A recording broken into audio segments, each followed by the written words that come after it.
Olá, muito bem, estamos abrindo esse que é o nosso quarto programa, Marcos Kaisercast. Eu quero agradecer a sua presença aqui, eu sou André Fagundes, e antes de passar aqui a bola para o meu amigo Marcos Kaiser, eu quero apresentar o nosso convidado de hoje, Luciano Moraes.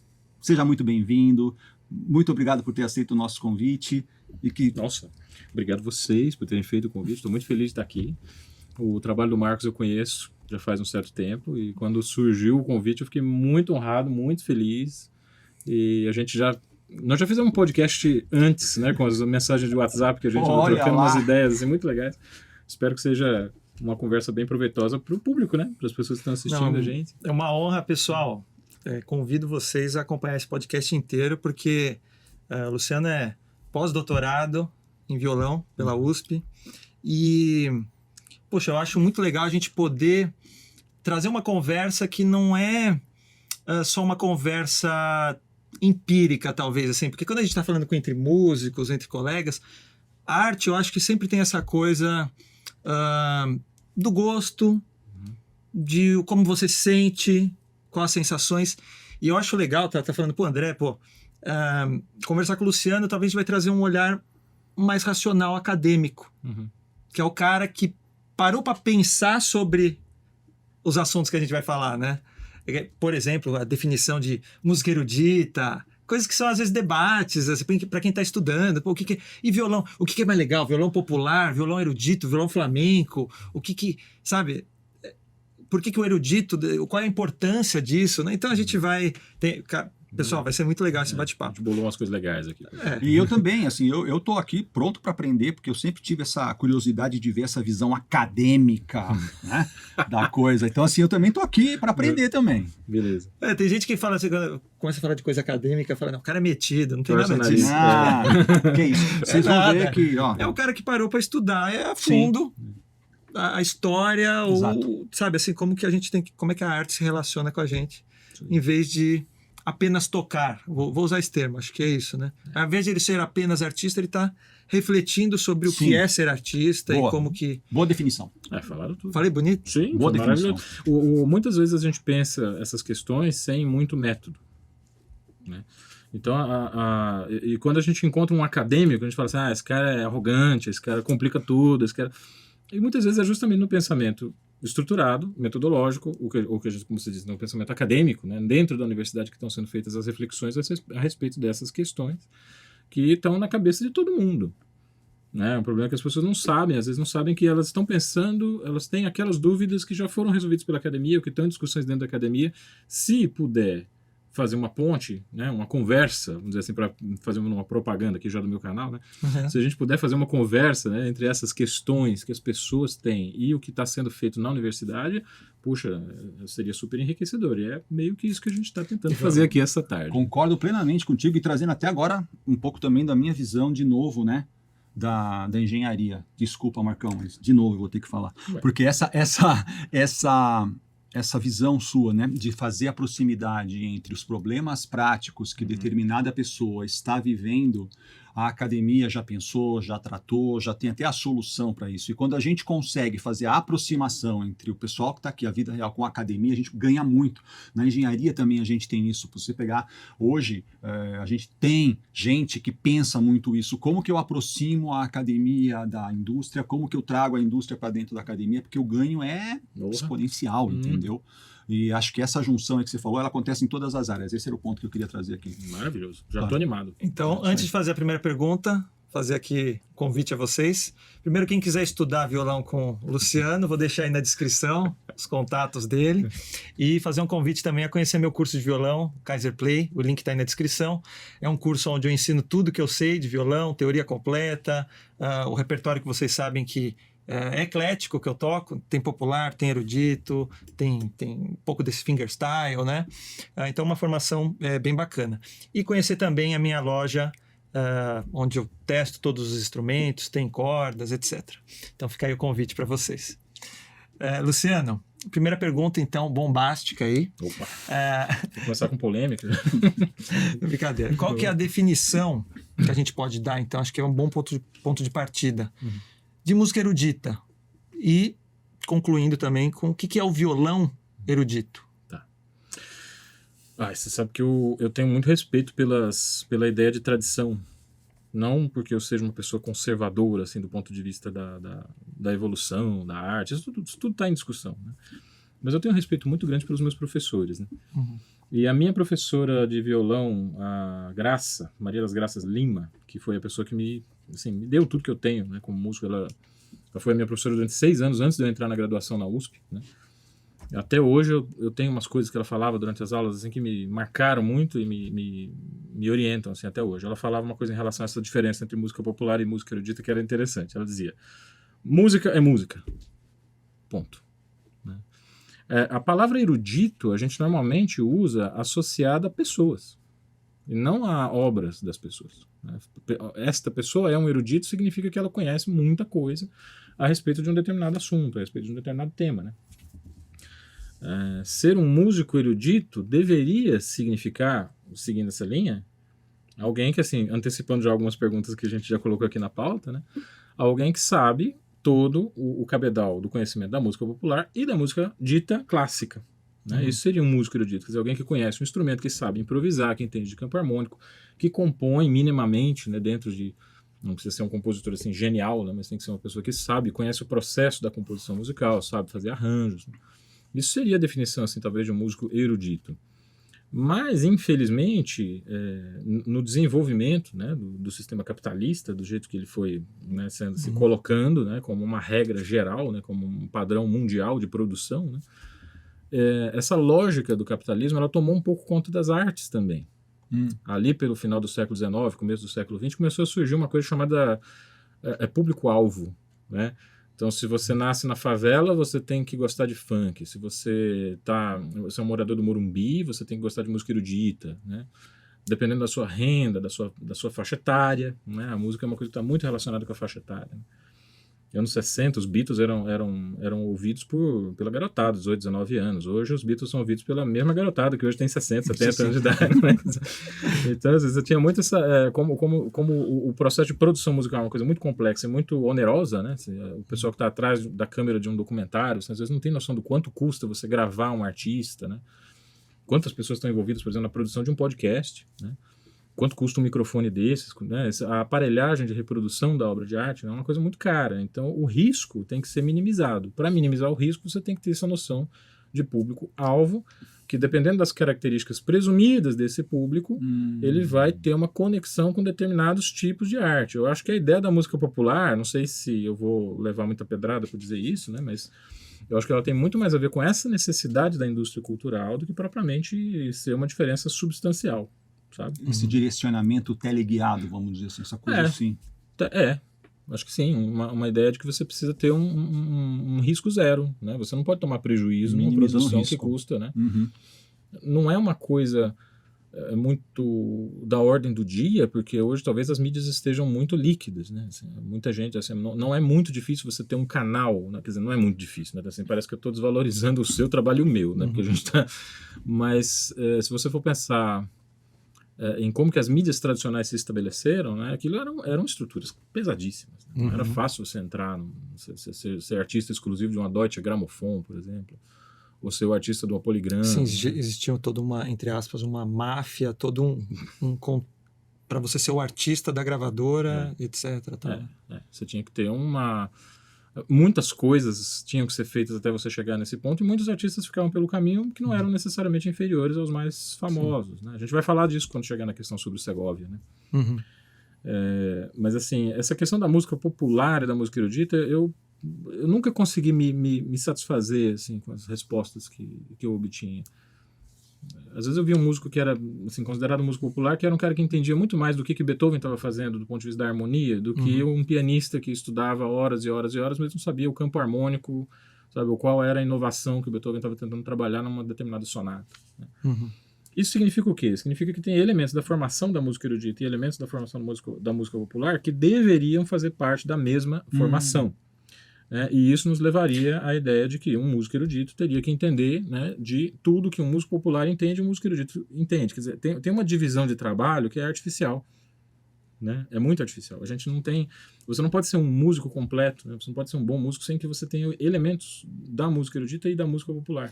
Uma coisa que eu percebo E às vezes até falo para os meus alunos, assim, porque às vezes eu falo essa coisa também que música é música e ponto, mas uma característica quando a gente vai falar do repertório erudito, quando ele está empacotado, é que ele é uma música de compositores europeus.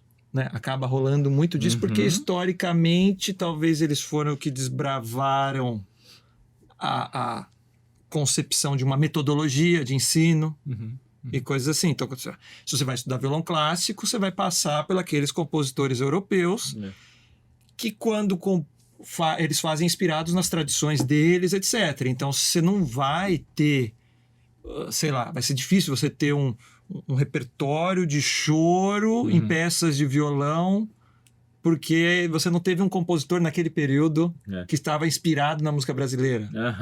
Então eu vejo que tem uma muito... questão cronológica, quer dizer, histórica. Eu penso na questão cronológica nesse ponto também. Né? Porque quando você pensa em erudito, você também pensa nos compositores, Mozart, Beethoven, Bach, etc. Então tem essa conexão, né? Puta, nós vamos ter que fazer uma sessão de terapia agora, cara. Olha, eu tô lembrando de alguns colegas do violão erudito que falam assim, detesto Carcassi. Né? Matteo Carcassi. Quem que é Carcassi? Matteo Carcassi, compositor violonista italiano, 1700 e... Passa vergonha aqui agora, quando foi que nasceu o Carcassi? 1792 a 1853. Quer dizer, ele morreu um ano antes do Torres construir o violão no formato que a gente conhece hoje. Né? Esse aqui é um violão que eu trouxe, que é uma cópia da Leona do Torres. É uma cópia do primeiro violão fabricado nessas dimensões. E o Carcassi morreu um ano antes de esse instrumento ser construído. Então ele é um violonista que está situado historicamente, né? É um compositor que você entende o estilo dele como sendo o estilo clássico, quadrado, né? Uma coisa assim bem... e esse colega nosso da música erudita, ele fala, eu não gosto do Carcassi como compositor quadrado, né? Só aquela coisa de 151... mas e aí? Aí você gosta de quê? Né? Você gosta de João Pernambuco, aí você vai ouvir o João Pernambuco, ele faz 151, entendeu? Exatamente. Ele faz a forma ABA. Exato. O que o Carcassi fez é o que os primeiros compositores do choro brasileiro do começo do século XX faziam. Total, do ponto de vista uma valsa do Dilermando. Tem tudo a ver com o Carcassi. Né? E ali no Carcassi, como é um compositor acessível, né? É uma oportunidade interessante que a gente tem para entender o que significa uma frase. Sabe? Você começa uma frase, você sai da tônica, vai para a dominante, você resolve aquilo num determinado ponto, normalmente 4 compassos, a quadratura é bem previsível. Né? Como separar essas frases, como fazer uma separação de vozes, né? Tudo isso são habilidades que são muito úteis para o violão popular, para o violão de choro. Né? E eu acho muito legal quando eu vejo essas interfaces, entende? Quando a gente tem um músico, por exemplo, você é um violonista assim, né? Que você consegue perceber nesse repertório clássico, nesse repertório do Carcassi, é algo que, na verdade, está na raiz daquilo que a gente faz hoje no violão popular. Né? Então, assim, tem uma questão cronológica, sim, mas tem essa questão de você ter, em cada época, uma necessidade de públicos diferentes, né? O que a gente conhece como violão brasileiro é basicamente o que o Carcassi fazia com a síncopa afro-brasileira incorporada. Né? Porque o método do Matteo Carcassi foi vendido aqui desde o meio do século XIX.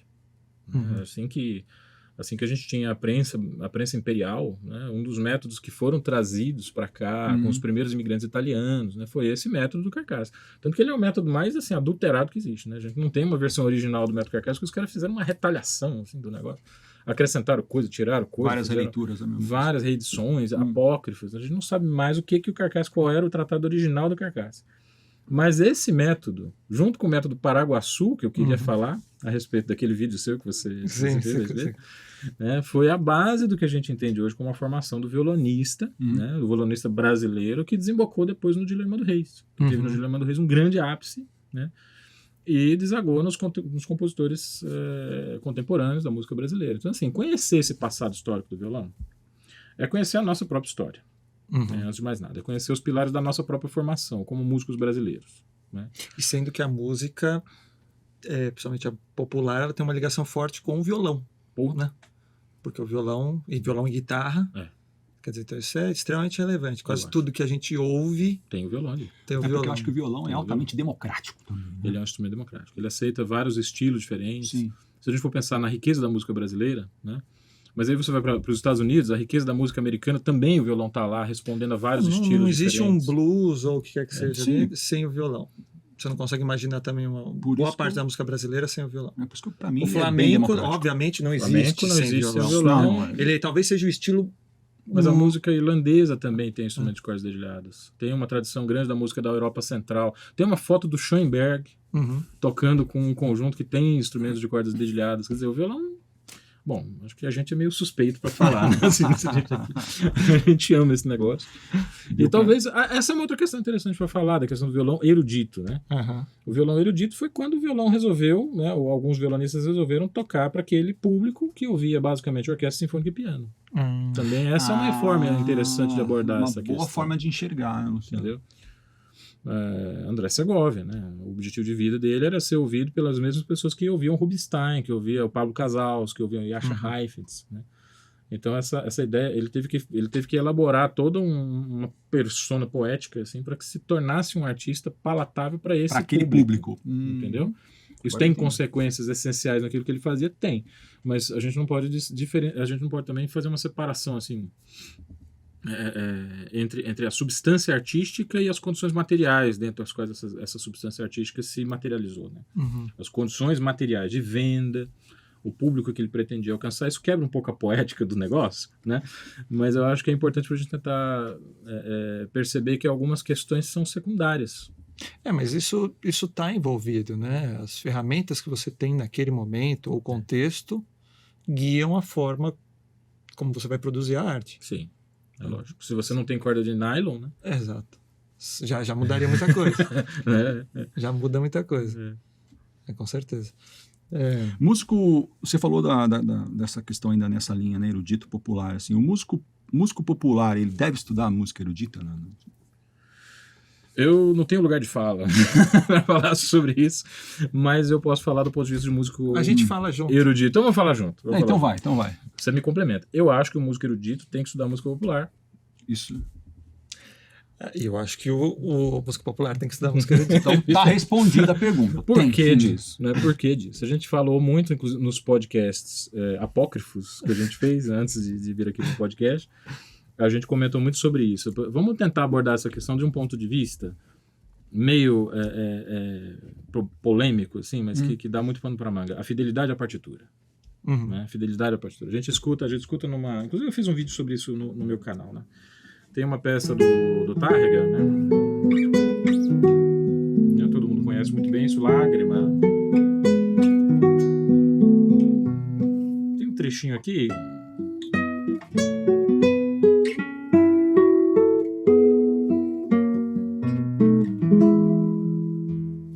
Essa digitação é objeto de polêmica, porque a gente tem um sol sustenido, que é uma nota super aguda, sendo tocada numa corda mais grave do que a nota do baixo, que é a corda solta. Essa nota é bem mais grave do que essa.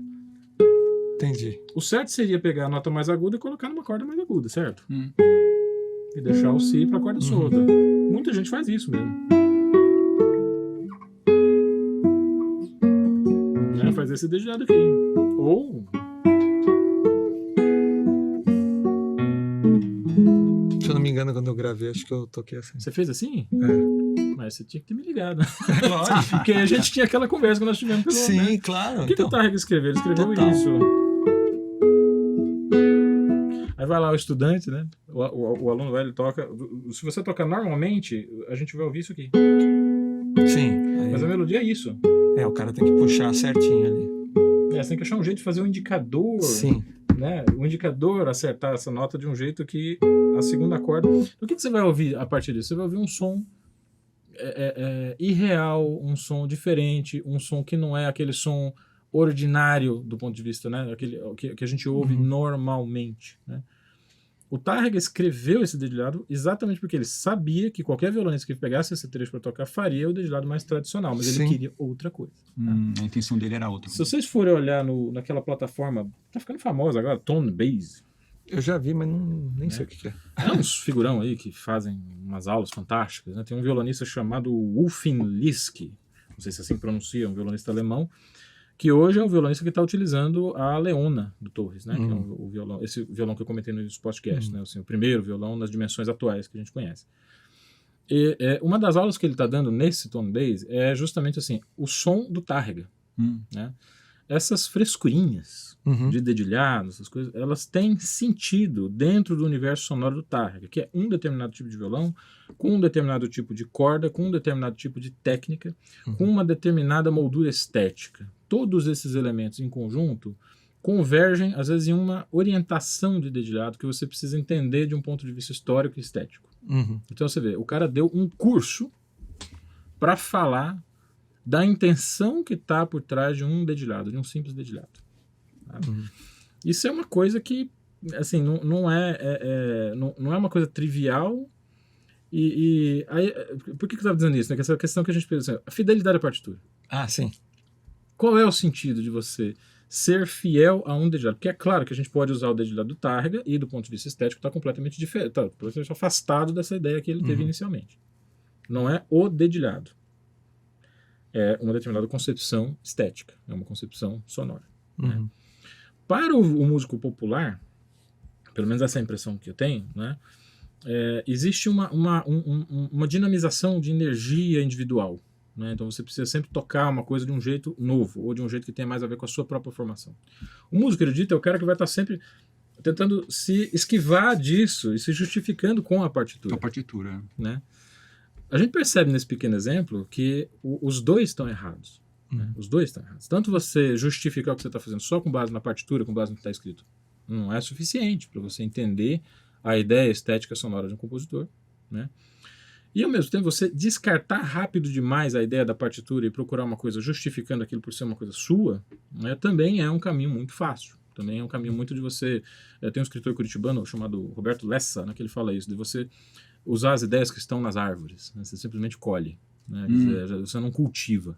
A ideia, às vezes, ela precisa ser cultivada. Você precisa meditar sobre aquela partitura, meditar sobre aquela solução de dedilhado, meditar sobre aquela orientação do compositor durante um tempo para que aquilo se incorpore na sua própria concepção estética. Ou seja, é um movimento que eu vejo muito assim como um processo dialético, que precisa tanto da postura do músico erudito, né, de se fiar nos detalhes, prestar atenção aos detalhes, tentar escutar o que o compositor quis dizer, mas a gente também precisa desse voluntarismo do músico popular. Tem que ter as duas visões. Tem que ter as duas visões. Se você simplesmente deixa as coisas acontecerem por um automatismo, você também não está num caminho bacana. Entendeu? Como é que você vai se apropriar de uma ideia estética expressa num dedilhado se você não tem esse motor, esse movimento que a gente vê no músico popular? Né? A música popular, eu vi o que você fez, por exemplo, com o Scott Choro do Villa-Lobos. Eu achei aquilo maravilhoso, eu achei aquilo genial. E me lembrou, você sabe do quê? Do Estudo Opus 35, número 22, do Fernando Sor, na gravação do Miguel Liobey. Que ele usa justamente essa... Ao invés dele posso... Não sei se você vai... Fica à vontade. Mas é um estudo muito conhecido.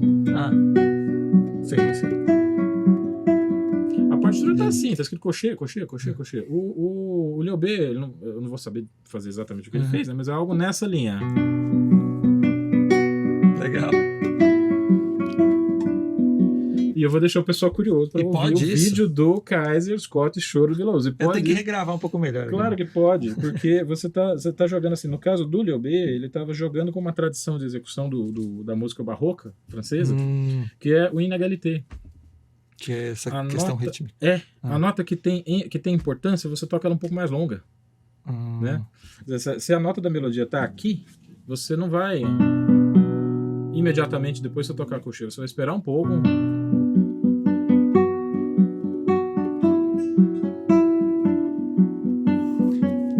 E isso gera esse gingado. Alguém no seu canal comentou isso. Você botou como é que a pessoa colocou não foi gingado a palavra, foi um swing, né?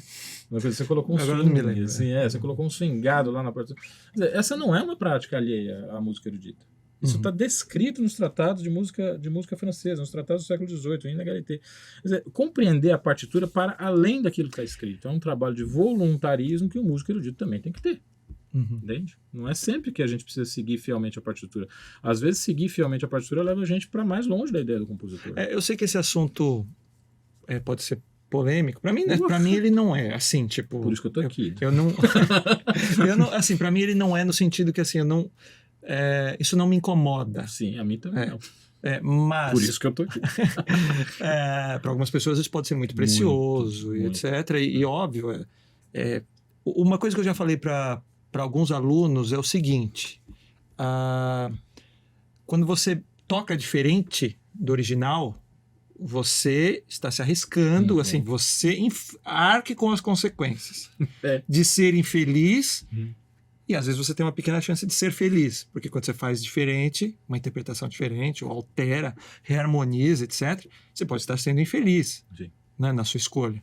Até porque daí você está pensando que você pode acrescentar mais do que aquele compositor. Imagina o criador original da peça. A história está cheia de exemplos de compositores que se surpreenderam positivamente com contribuições que os intérpretes deram. E uma vez eu fiz toquei com meu primo até. O Choro Número 1 do Vila Lobos, com ele acompanhando no cavaquinho. Para fazer isso, a música teve que ficar um pouco mais quadrada, né? Porque não dá para fazer um inegalité. Não dá para ter os momentos que tem lá umas esperas e tal, e a gente deixou um pouco mais quadrado. Eu gostei bastante do resultado. Acho que ficou... Ele é um choro lindo, assim, em termos... Se você quiser tocar ele assim, ele funciona, né? Funciona. Agora, eu não sei o quanto que isso poderia também... é uma afronta ou não? Tipo assim, você mexeu no Vila Lobos. Mas eu achei legal o que o Luciano falou, que a história está cheia de exemplos de compositores que se surpreenderam positivamente com essa... Aí assim, desculpa, eu concluí. Concluí de um jeito a frase, mas tinha outra coisa que eu concluí também. Que... quando eu falo para os alunos assim, você enfrente as consequências, também tem uma outra coisa. Se eu fosse o compositor, ou pense você como compositor, e você já está satisfeito, eu não mexo mais na minha composição. Aí chega lá um cara e faz muito diferente, né? Como você se sentiria? Né? Porque pode ter isso, essa surpresa. Você fala isso para os alunos. Mas assim, você se ponha no lugar do compositor. É isso, é interessante. E pense isso. também assim, tipo, você está aberto ou que grau de respeito você está Você sabe que eu componho também, né? Mas eu não mostro para ninguém. Eu tenho umas coisinhas na gaveta. E o que mudou minha cabeça como intérprete foi compor. Porque aí eu me coloquei do outro lado. Falei, caraca, aquele acento que o cara marcou, aquilo era importante mesmo. Quando você compõe uma peça, você começa a ver que alguns sinais são importantes, cara. Total. Sabe o que? Um decrescendo que começa aqui, não ali, entendeu? Não é, ou, por exemplo, tem um ensaio do Gustavo Dudamel que ele tá regendo lá a terceira sinfonia do Motor. Maestro. Sim, o Dudamel super gesticula. Tá? Maravilhoso, vibrante, alegre, né? O cara assim, uma coisa, tá lá fazendo uma regência. Quem foi que colocou esse crescendo aqui nesse compasso? Vocês estão se metendo a compositores. Ele falou, pô, colocar um crescendo num compasso. E parece que é uma coisa por causa da arcada. Não sei se é uma troca de corda. Se o músico, não, o músico, no caso o músico de orquestra, não presta muita atenção no som que ele está produzindo, ele acaba, esse crescendo vem de uma forma natural. Né? O violão a gente lida muito com isso, dependendo da corda que você toca, a gente cria um acento. Né? O mizinho do violão, né? Insuportável, né? Aquele timbre assim, metálico. Assim, quase todas as notas que a gente toca no mizinho são acentuadas. Né? E quando você compõe, que você vai vendo que aqueles acentos às vezes são importantes, mas às vezes é importante não acentuar também. Às vezes é importante que o crescendo aconteça naquele ponto. A dinâmica, ela tem um efeito... Quando eu estou compondo, às vezes eu fico num dilema, falo, putz, como é que... Às vezes como você constrói a dinâmica dessas acentuações, etc. É estrutural. O negócio faz diferença. E aí fala, era isso que eu precisava. Isso. Né? Aí a próxima vez que você pega uma partitura de uma peça de um compositor, né, você olha para aquilo com mais cuidado. Não vou dizer mais respeito, sabe? A palavra respeito ela não cabe muito aqui, né? Mas você olha para aquilo com mais cuidado. Assim, você fala, veja isso. Mesmo que você faça diferente, mesmo que a opção final seja não fazer o que o compositor não toma, você tenta entender aquilo que ele quis dizer com a partitura. Mas isso é uma coisa que resolve muito para mim, eu acho que isso deve para outros músicos também. Talvez a sua própria experiência. Se você ouvir muita música, você tem uma convivência musical, você já tem um feeling de talvez, por aqui funciona bem. Intuição informada é o nome disso. John Rink, musicólogo da performance, da área da performance, ele fala sobre isso. A intuição... Aliás, ele é radical. Eu tive com ele num congresso... Bom, enfim, depois a gente... Mas é um cara que ele fala, não existe intuição. Radical, né, dizer isso. Como que não existe intuição? Né? Todo mundo acredita, né, que a gente trabalha na... Você fica escutando música 8 horas por dia. Sim. Entendeu? Você sabe os temas dos 17 quartetos de cordas do Beethoven. Você ouviu o Cravo Bem Temperado inteiro. Você escuta o Jacó do Bandolim, você escuta a Elza Soares, você escuta Vicente Celestino para entender como tocar uma valsa do Gilemando Reis. Sabia que o Vicente Celestino era primo do meu avô. Mas daí depois... Ô, louco! O que é? Seu meu parente. Para tudo, né? Momento Mas, revelação. assim, depois que você escuta todas essas coisas, você incorpora todo esse conhecimento, aí você senta numa cadeira, escreve uma composição ou toca uma peça, você dizer que você está sendo intuitivo, meus ovos, né? Desculpa, mas assim, não é, isso não se chama intuição. Sim, eu não sei como é que eu chamo, Isso é mas... formação. Exatamente, né? eu penso... É informada, por isso daí o conceito, intuição informada. E aí entra o papel do acadêmico, que você tinha falado no começo. Né? Como que a gente destrincha isso? Como é que a gente faz o caminho inverso? Né? Quando você vê um grande artista, ele é a culminação de um processo de criação de intuições. Né? Como que aquilo foi feito? Como que a formação do artista levou ele até um determinado resultado? E será que você consegue desmontar esse relógio para descobrir como aquilo é feito e transformar isso em sugestões de formação para melhorar a qualidade das nossas aulas, melhorar a qualidade da nossa discussão estética, né? Ou melhorar a qualidade da nossa recepção, né? Por exemplo, a gente ficar um pouco mais tranquilo com as manifestações musicais diversas, sabe? A gente vê, por exemplo, o pessoal do violão erudito tem uma bronca com algumas figuras. Assim. Você pega o Yamandu Costa, né? O Yamandu é um cara que trabalha com uma série de coisas que estão muito na frente dele, né? Que às vezes afastam algumas pessoas que têm uma preferência pelo violão erudito. Né? Isso é teleguiado. Isso é um biombo que você coloca contra uma experiência estética que de repente era possível você ter com um artista que não corresponde a um protocolo previamente dado de expectativas estéticas. Mas talvez, será que há nessa situação um certo condicionamento que a pessoa não percebe? Você é criado num contexto com algumas regras, você acha que não está preso a elas, você acha que a sua escolha é racional sempre, mas no fundo existe algo ali que... As cordinhas que te controlam. Convenção quase. Tipo noção de certo e errado, sei lá. Eu acredito muito nisso. Tipo, é uma coisa estranha de falar. Você acha que não pode ter casamento gay, mas é só porque você nasceu numa cultura assim assado. Entendeu? Você não sabe que isso te controla e está por trás do seu... Eu quis dar um exemplo desse, pessoal, mas é porque... falando, mas esse é um paradigma crucial para a gente compreender nessa época, sabe? Tem gente até hoje que fala a palavra homossexualismo, né? Isso é o nome de uma doença. Né? A OMS deixou de considerar a homossexualidade doença desde 1993, e eu acho que deixou tarde. Né?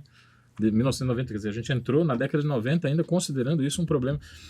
Esse exemplo que você deu ele é muito característico, por isso que talvez a formação musical, ou estudar música, seja tão importante. Porque quando você consegue se inserir num ambiente onde você discute música, ouve música diferente. Eu tive um professor assim, né? Falei da Graça, minha professora de violão, mas tinha um outro professor de teoria musical, o Altamiro Fonseca. Se assistir esse podcast, eu quero mandar um beijo para esse cara.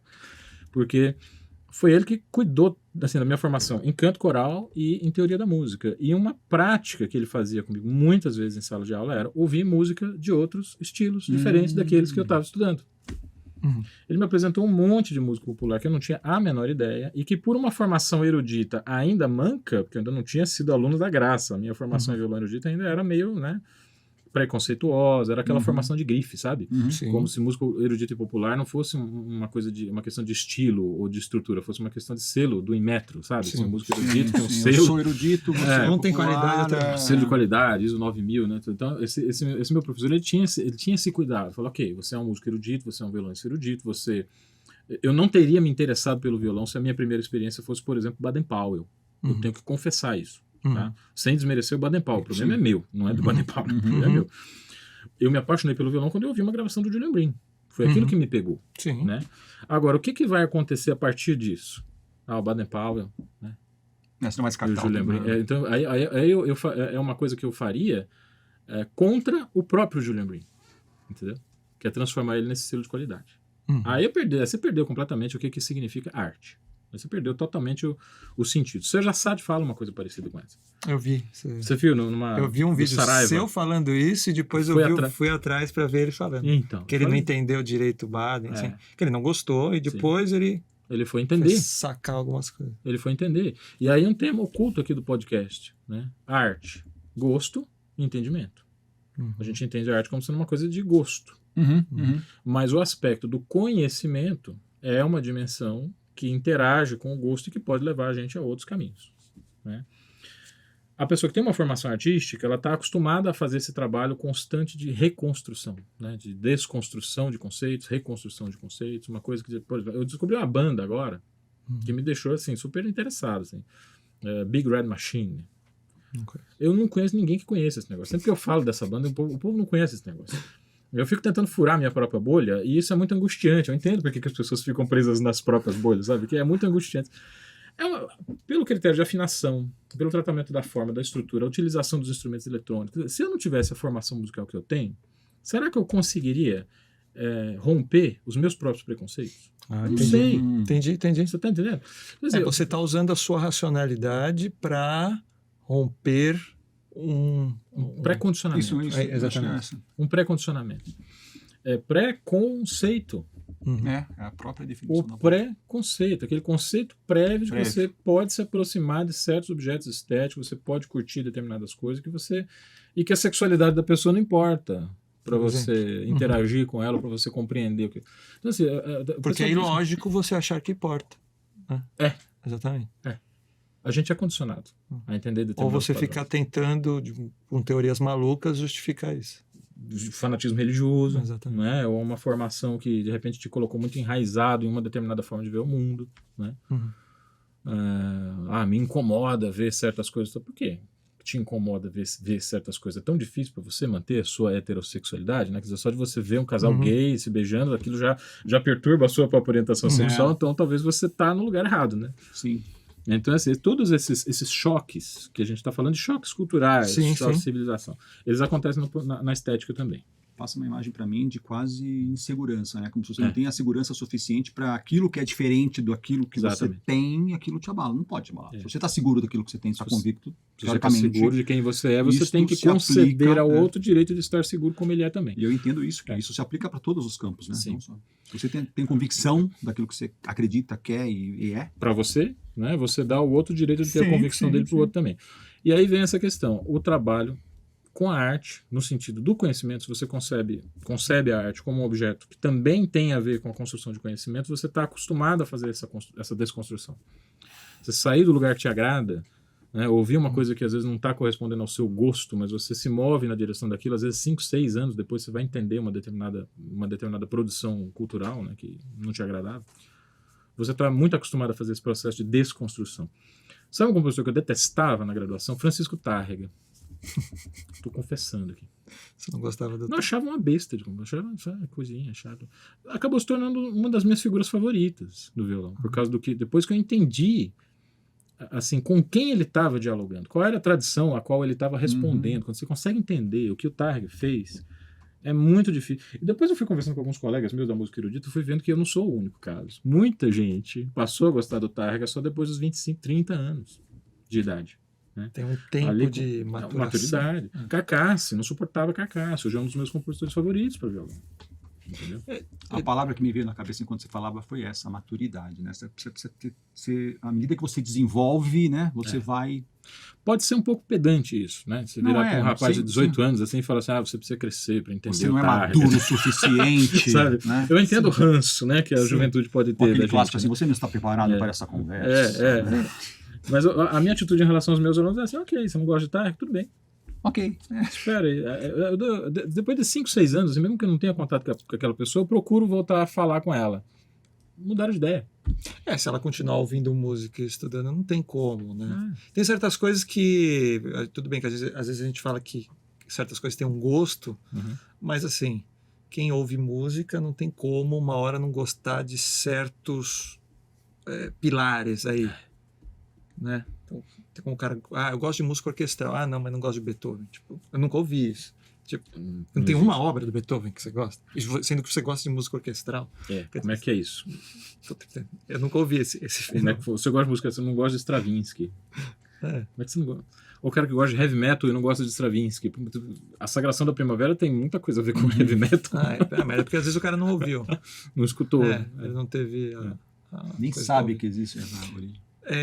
Então eu queria fazer um complemento dessa última pergunta que você fez, né? Como que o popular pode se aproveitar do erudito. Eu acho que só para complementar isso aí, eu acho que além de toda a questão estética, artística, conhecimento que você vai ter, acho que do ponto de vista técnico mesmo, assim, Isso a gente pode falar. a metodologia De aprendizado. erudita, ela já está consolidada e já foi pensada muito minuciosamente, você me corrige se eu estou errado, né, nas gerações anteriores. Então, quem gosta de um violão brasileiro? Eu gosto do Baden, eu gosto do Rafael Rabelo, eu gosto do Dilermando e tal. Quero começar a tocar violão. Pô, esses caras estudaram, um pouco de violão erudito eles estudaram, em algum momento. Principalmente o Dilermando. Principalmente o Dilermando, obviamente. O Baden eu não conheço muito. O Baden, ele fala que estudou. Ele fala lá método Tárrega, que na verdade não existe o método Tárrega. Então devia ser uma mistureba que o professor dele, que foi o Meira, esse Meira acompanhava.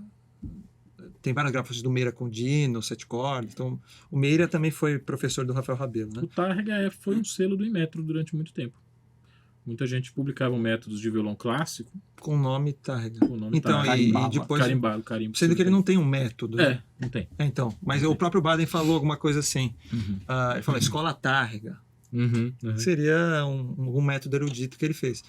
Então, assim, porque você tem lá os exercícios, você já tem toda uma concepção. Eu acho que, independente do repertório que você vai tocar, da estética que você prefere, você vai beber dessa fonte, né? Então, eu recomendo para todo mundo. Você quer tocar lá bem, fazer os arranjos, né? Cara, você vai ter que começar a compilar, que já está pronto. Tem umas referências cronológicas também que são muito importantes. Né? Então, vamos falar disso que eu ia te perguntar. Podemos? Eu acho que isso é uma coisa legal. É legal. Que vai ser um corte, pessoal. Isso aqui é legal. Se você pudesse falar, pelo menos mais ou menos assim, essa história aí desses grandes caras do violão erudito e quem sabe até chegar no Segovia. Se você falar... Tem os 4 Cavaleiros do Apocalipse. Sim. Né? Que eu acho que é legal, você que está ouvindo aqui, cara, vai ouvir, tem os estudos desse pessoal, né? Deixa eu ver como é que a gente pode começar a falar disso, porque tem 3 ou 4... O Liberté, Égalité, Fraternité, né? O lema da Revolução Francesa de 1789. Né? Pouca gente se lembra, ou se lembra não fala muito também, que a ideia que motivava, né, tudo aquilo que aconteceu na França em 1789 era uma ideia de que você não tem como ser livre se você não é igual ao outro. Se nós somos diferentes, diferentes no sentido da possibilidade de fazer valer a sua liberdade.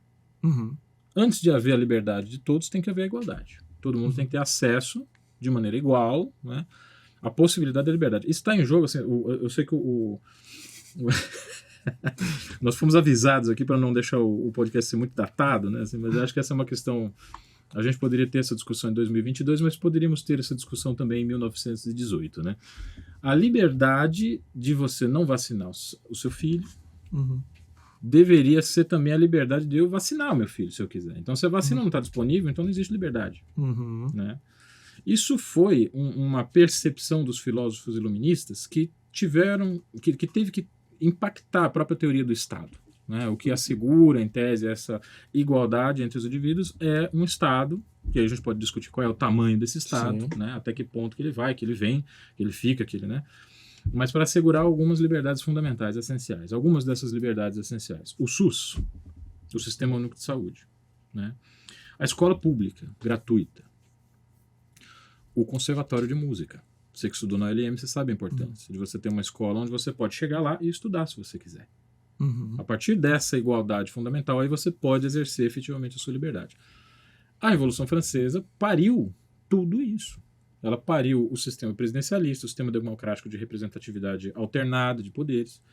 Ela pariu a ideia de que você tinha que ter hospitais que atendessem indiscriminadamente a todas as pessoas que precisavam. E ela criou também o Conservatório Musical, que é uma instituição onde as pessoas podem buscar uma formação artística, uma formação em um instrumento. Em 1789, o pessoal que estava vivo naquela época, produzindo repertório, produzindo concepção de instrumento, produzindo música para violão, são os 4 Cavaleiros do Apocalipse que eu comentei.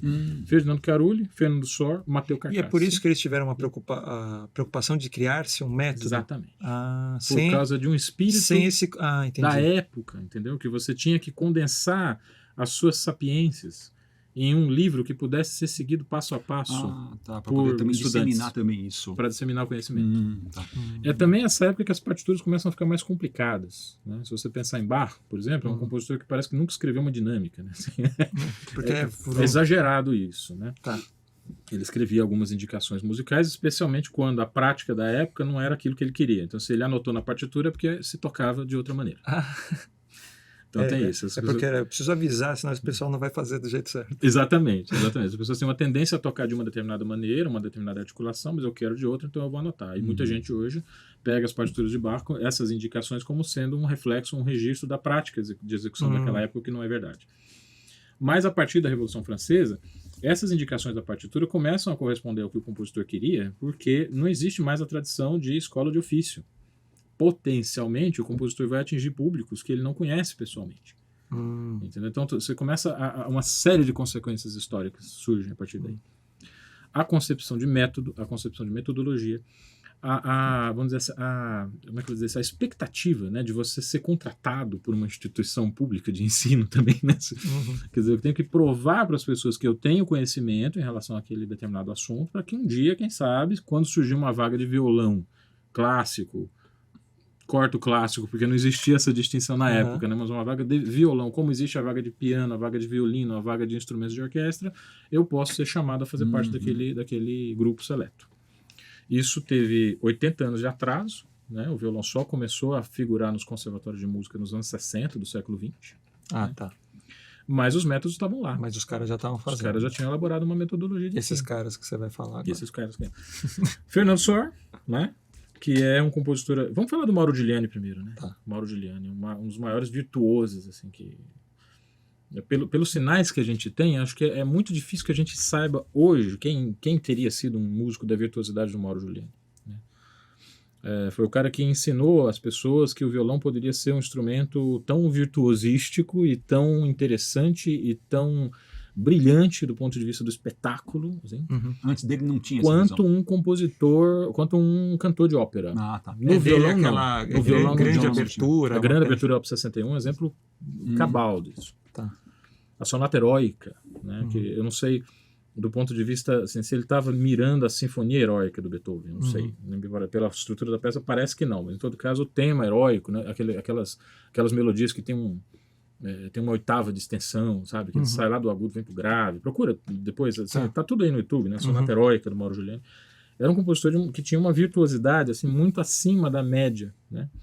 E ele ajudou a estipular um padrão assim, de virtuosidade para a sala de concerto que durou muito tempo, que impactou muitas pessoas durante muito tempo. O Fernando Sor é um compositor diferente. Ele é um músico que tenta trabalhar o violão como um instrumento que pode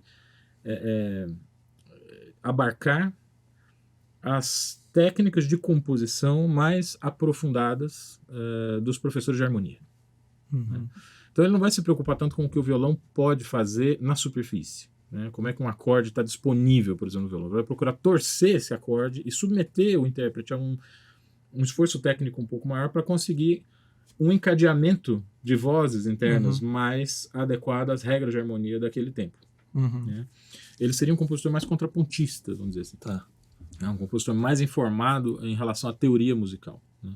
E o Mauro Giuliani vai buscar uma quantidade de efeitos mais pirotécnicos. Assim. Você está vendo uma peça do Giuliani que tem 3 vozes, né? De repente aparece um acorde com 6 notas. Assim. O Sor jamais faz isso, ele nunca faz isso. Ele começa com uma peça 3 vozes, ela vai a 3 vozes até o final. É um compositor muito mais... É que a palavra é difícil de usar, porque hoje o significado é diferente, né? Mas assim, escolástico. Né? Então hoje essa palavra tem uma conotação pejorativa, né? Que naquele tempo significava simplesmente assim, alguém que fez escola. E o Mauro Giuliani não fez escola. Sim, o Sor ele tinha então, nessa ideia que você está trazendo,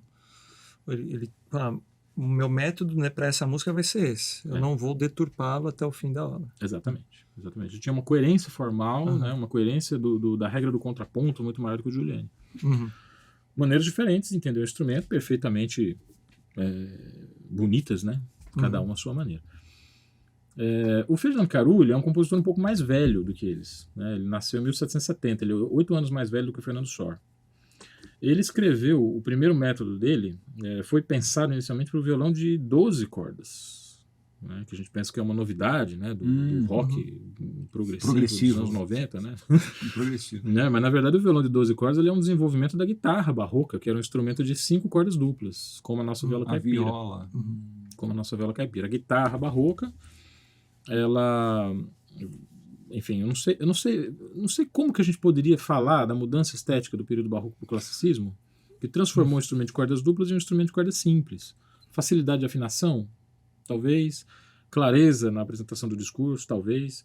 Simplicidade, sabe? Aquela coisa, você ouve uma peça clássica, por exemplo, melodia acompanhada no violão de cordas simples, né? Você ouve uma mensagem muito mais direta. Ela tinha os bordões oitavados. Você perde um pouco a... Você toca, tá sempre oitavando, né? Você tem um efeito ali, né? Você tem uma coisa que... Se você toca, por exemplo, uma sequência melódica aqui, soaria né, quase que desligado um em relação ao outro. Né? Sim. Então você perde, se for para acompanhar alguém, você perde uma voz única, isolada no grave. Você perde em precisão rítmica também. O ritmo também fica um pouco mais bando. Então tem uma série de consequências assim, desse instrumento que de fato complica um pouco. Algo nesse período, estou falando já do final do século XVIII, né, convenceu as pessoas de que o violão com cordas simples seria mais eficiente. Né? Mas isso não aconteceu de uma hora para outra, claro. Né? Sim, isso aí é só imagino que não foi um processo muito simples. 1º de janeiro de 1790, todos usamos cordas simples, né? Não é assim que funciona. O método do Carolho ele foi escrito inicialmente para um instrumento de cordas duplas, depois teve uma edição pouquíssimo tempo depois, adaptado para um instrumento de cordas simples. Né? Então ele é talvez um primeiro compositor assim, que está vendo o violão da maneira como a gente entende ele hoje. Né? Matteo Carcassi, eu acho muito, muito bonito pensar sobre o título da obra mais conhecida dele, né? Os 25 estudos melódicos e progressivos. Né? Progressivos, tudo bem, todo mundo sabe que uma série de estudos tem que ir do mais fácil ao mais difícil, mas melódicos, o que quer dizer isso? O que quer dizer isso? Quer dizer que o violão pode cantar, quer dizer que você pode escrever melodias para o violão. E quando você vai tocar esses estudos, você tem que ter uma certa abordagem dessa obra que não é aquele violão rítmico do acompanhamento. Né? É preciso arredondar essas notas, é preciso ter uma certa variedade de dinâmica nessas notas, é preciso tocar aquilo como se fosse uma voz, como se tivessem palavras naquelas frases musicais. Né? Ele é um cara que eu acho fundamental para a história do violão, porque ele, nesses simples estudos, né, desses 25 estudos, na verdade ele está convidando o violonista a explorar uma voz cantante. Eu acho que ele é um cara crucial assim, para o desenvolvimento da técnica. Fora aquele aspecto histórico que a gente já tinha comentado, né? Que o Carcassi é um cara que está na base da própria música brasileira. Então, se a gente é músico brasileiro, quer fazer música brasileira, você não perde nada estudando os estudos do Carcassi. Né? Pelo contrário, eles vão antecipar em muito aquilo que o João Pernambuco vai fazer, Quincas Laranjeiras vai fazer. Né? Então, a gente poderia falar em outros compositores, talvez, que estão sendo mais explorados agora, né? O Merz, né? Que é um compositor alemão, que fez muito arranjo de música do Schubert, que traz a tradição da música da Europa Central, né, que não é muito visitada pelos violonistas. E acho que a gente teria que falar também, depois de ter falado de todos eles, falar de um compositor anterior a todos eles, que é o Gaspar Sanz. A música mais conhecida dele é o Canários, né, que é um tema popular. E ele fez um método para violão, para guitarra barroca, na verdade, né, que foi estudado pelo Fernando Sor. Né? Então o Fernando Sor começou a estudar a guitarra barroca com o método do Gaspar Sanz, é o que consta na tradição, né? Não sei o quanto isso está documentado, né? Mas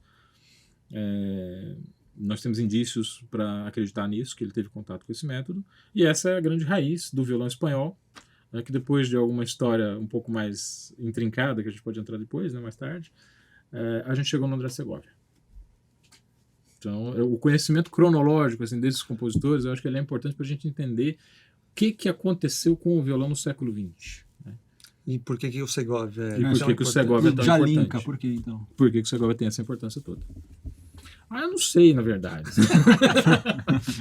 Tem até... Tá ótimo, pergunta perfeita, a resposta. Por que o Segovia é importante? Sabe, a gente gosta muito de... Eu não tô falando demais, não. Acho que eu tô meio... Não, às vezes eu fico muito com a minha voz na cabeça. Assim. Não, mas é isso aí. Tem um regente austríaco que... muito conhecido, o pessoal deve saber quem ele é, né? Herbert von Karajan. Sim, né? Eu vejo o Segovia muito assim, com o mesmo papel que o Karajan teve no século XX, que é de trazer a ideia da orquestra. O Karajan fez isso, né? Ele trouxe a orquestra sinfônica para as plataformas de mídia do século XX. Sim. Né?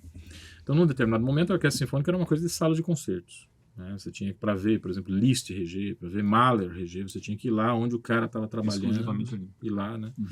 E o Karajan foi o cara que criou essa ideia da orquestra que viaja pelo mundo, sabe? Da orquestra que grava pra caramba, da orquestra que grava o repertório sinfônico, que vende discos, sabe? Assim, metas de vendagem de discos comparáveis dos Beatles. Né?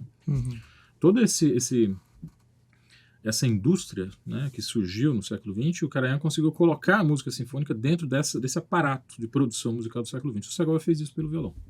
Ah, tá. Daí a semelhança, legal. Daí a relação. Então o Segovia foi um cara que, quando foi perguntado ao Jascha Heifetz, né, quem eram os músicos que ele mais admirava, Jascha Heifetz, um violinista estupendo assim, do século XX, quem eram os músicos que ele mais admirava? Ele disse Paulo Casals e André Segovia. Por quê?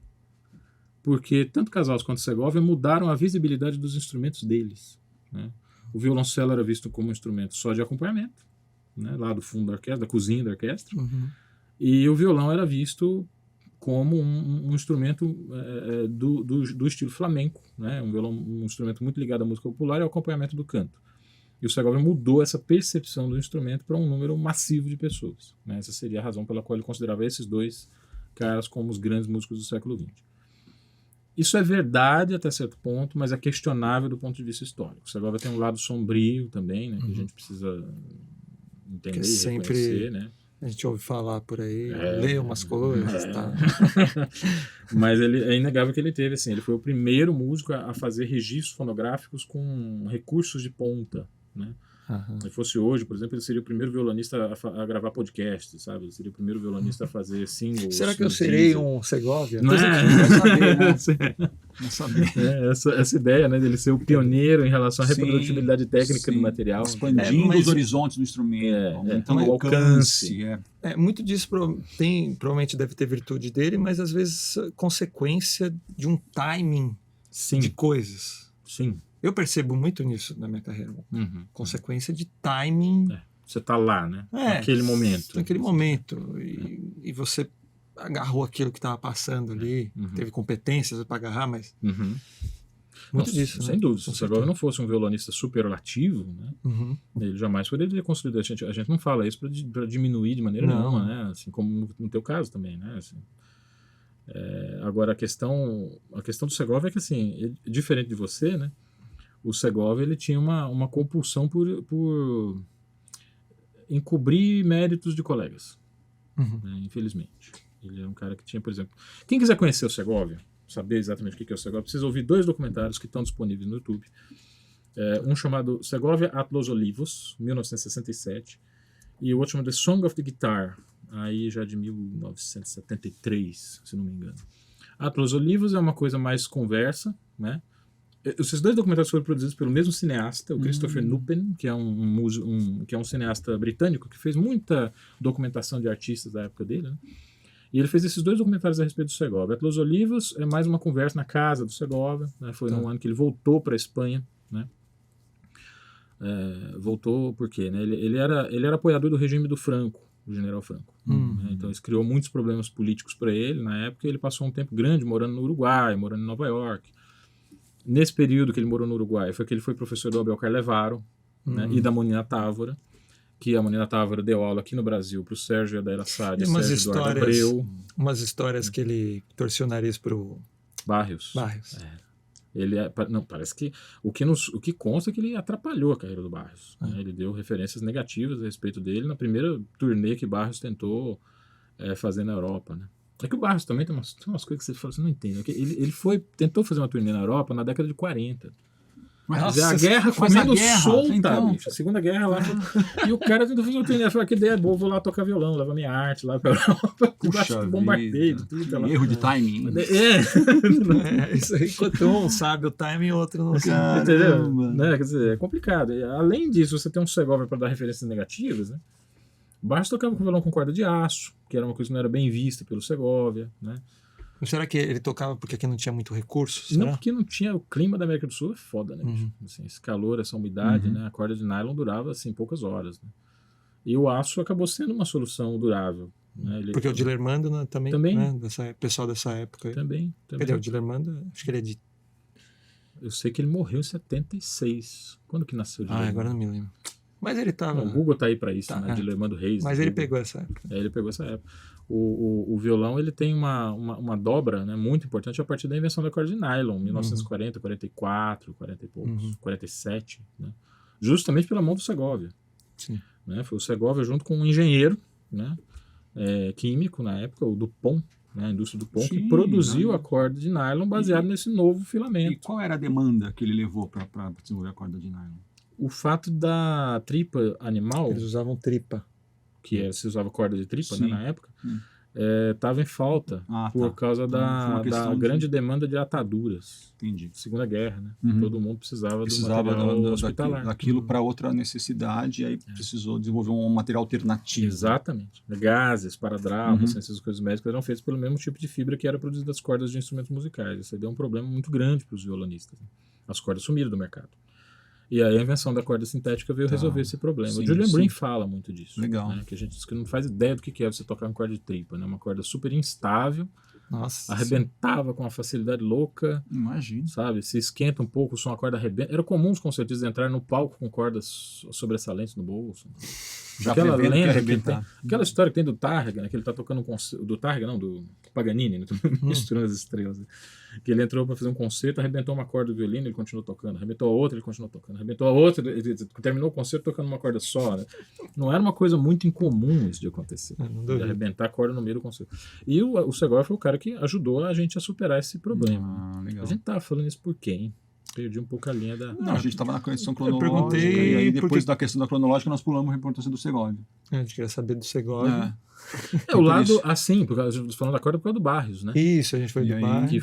Que foi um cara que o Segovia não ajudou muito. Isso. Então esse lado, assim, meio... Parece que até do Paco de Lucia ele falava, não gostava. Chegou a falar mal, porque ele estava deturpando o flamenco. Porque o Paco de Lucia fez uma mistura com gêneros de jazz, né? Liberdade dele, né? De fazer o que ele quiser. Né? Ele falou mal do Julian Brim, ele dizia que o alaúde era um instrumento morto, apesar do Julian Brim. Entendeu? Era um cara meio complicado. No documentário de 1967, a gente tem que avisar o pessoal que vai assistir, ele diz uma mentira lá. Ele fala a respeito de uma obra do Manuel de Falla, chamada Homenagem pour le tombeau de Claude Debussy. Ele coloca essa como sendo uma das obras que escreveram para ele, quando ele começou a pedir obras originais para violão. Mentira! Essa música foi escrita por professor dele, um violonista catalão, chamado Miguel Liobé. Ele se apropriou disso, nunca deu créditos para ninguém que tinha vindo antes dele. Né? Eu já ouvi umas histórias parecidas, era meio assim, com relação ao Villa Lobos, mas eu não sei direito. Eu não sei, ele era meio... mitômano. Isso, mitomaníaco. Né? Mas o Villa Lobos... O que é um mitomaníaco, pessoal? É o cara que tem compulsão por mentir, por inventar história, por... E aí, a partir do momento em que ele inventa, ele repete aquilo com tanta certeza que aquilo vira uma verdade. Uma história que ele falava, que contava para os europeus que ele ficou perdido no Amazonas e tocava violoncelo para os índios, umas coisas assim. Sim. Agora, não sei se... É que tem tantas histórias assim dele... Nunca saiu do Rio de Janeiro. Ele era filho de um funcionário da Biblioteca Nacional. Tudo que ele conhece de música brasileira folclórica foi da coleção do Roquete Pinto, do Museu Nacional. Que ele falava que viajava, ficou com canibais. Mentira. Não sei o quê. Era tudo teórico, então? Não, era tudo mentira. Olha só, o que ele falava que ele tinha ido ver. Então, um baita gênio, etc., mas ele tinha ele se promovia, assim. A diferença entre o Segovia e o Villa Lobos, assim, justiça seja feita, verdade seja dita, é que o Villa Lobos não mentia a respeito de outras pessoas. Né? A mentira que ele contava era a respeito da própria trajetória dele. Né? Então, assim, ele falava de coisas que ele tinha feito que, na verdade, ele não tinha. Tá. Já o Segovia, ele já... Eu chorei tanto, cara, quando queimou o Museu Nacional. Poxa, aquilo foi triste. Porque a coleção que o Villa Lobos conheceu de música popular e folclórica brasileira estava toda lá.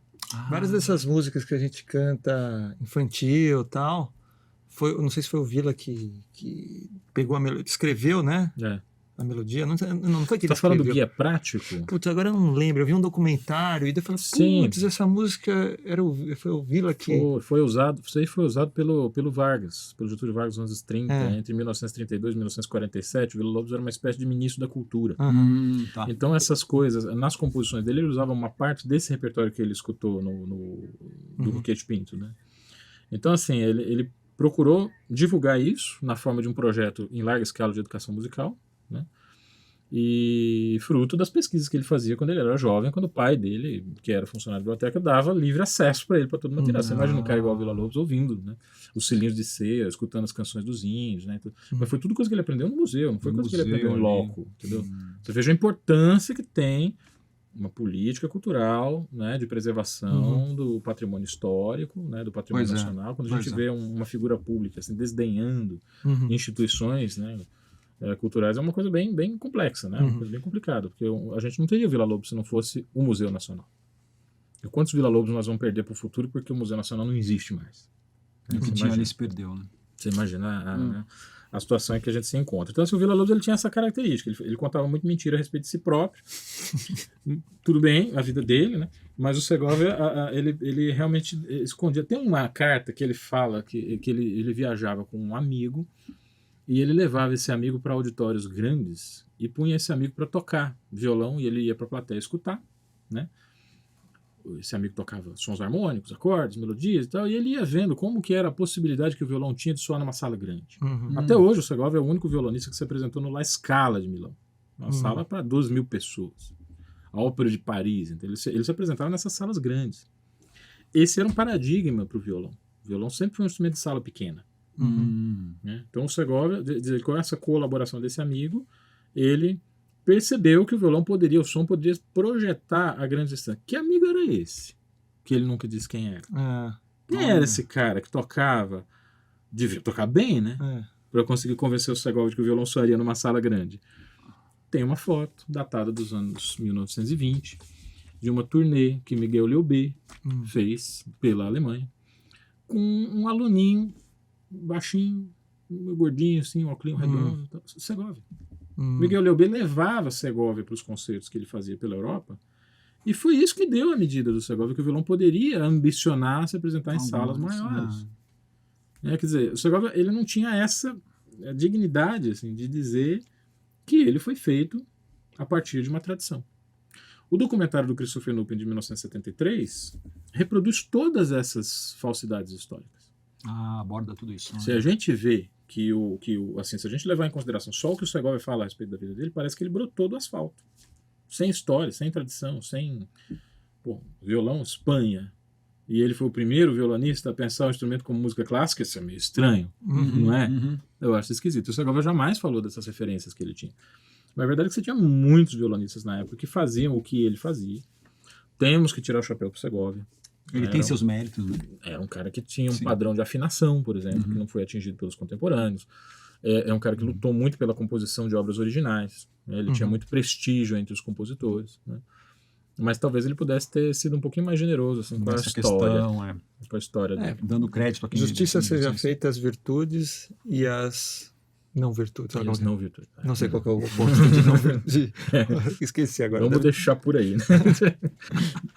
Não, fala para mim, Luciano, uma dúvida que eu tenho. Assim, o que acontece aí com a questão do dedo mindinho, que tem uma coisa que não usa o dedo mindinho da mão direita? Que curiosidade que eu tenho disso aí. Eu tenho até um certo receio de falar isso na frente do Marcos, né? Porque o Marcos tem uma formação como fisioterapeuta. Pois então. E ele vai poder dizer isso com muito mais propriedade do que eu. Rola? Assim, se você for olhar, a maioria das mãos, ela tem o dedo mindinho abaixo da média dos outros 3 dedos, né? Olha lá, a sua é essa.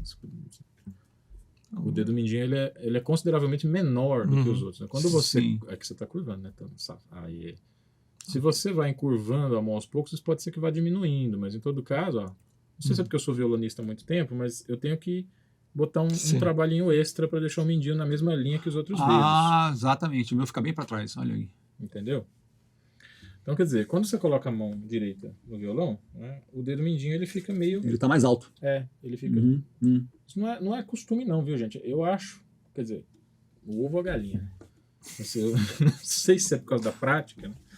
Se eu tivesse estudado desde o começo para deixar, por exemplo, não sei se eu teria condição de ter um som legal com esse dedo, né? Porque os pianistas usam. Então, aí você tá... E a gente usa na mão esquerda. A gente usa na mão esquerda. Ele trabalha total. Né? Ele não é o melhor dedo, obviamente. Vai fazer uns ligados aí com o mindinho, você vai sofrer. Mas ele tá lá, ele pode ser usado. A gente dá um jeito de curvar mais o indicador, o médio, né? Então, Você faz um ajuste de altura. Pra É. você E poder- esses caras antigos que a gente estava falando, Sora, pô, nem o etc., anular usava. eles não... Não, Sora não usava anular. Tem um estudo do estudo Opus 6, número 11, que a gente toca assim, né? Polegar, indicador médio, ela toca a melodia. Provavelmente o que ele fazia era isso. O pessoal do country americano, Só polegar, indicador médio. isso, Entendeu? Só que daquela técnica de banjo, que usa até que esses dedos realmente são os melhores, né? E são mesmo, né? Anatomicamente falando, você pode ver que a gente tem uma baita liberdade aqui, só que quando você tenta mexer o Com anelar, certeza. o mindinho mexe junto. É o médio muita tem- restrição de movimento. Ligamentar, eles têm uma Não união. é o mesmo tendão pro médio anular também? Então, não me lembro Como é que exatamente funciona agora. Mas... Não, é complicado. Qualquer você dia é conseguir a uma boa mobilidade. temática de vídeo, eu dou uma revisada nisso aí. Mas você sabe, empiricamente a gente sabe, você tenta mexer, Não, é. eles têm um... Você tem, eu sempre tive essa dificuldade. não sei, a impressão que eu tenho é Não consegue que acessar daria ele. para usar se a gente treinasse, Uhum. só que não faz tanta falta, né? Você consegue se virar sem, né? É isso que eu vejo, os grandes... Porque senão, é assim...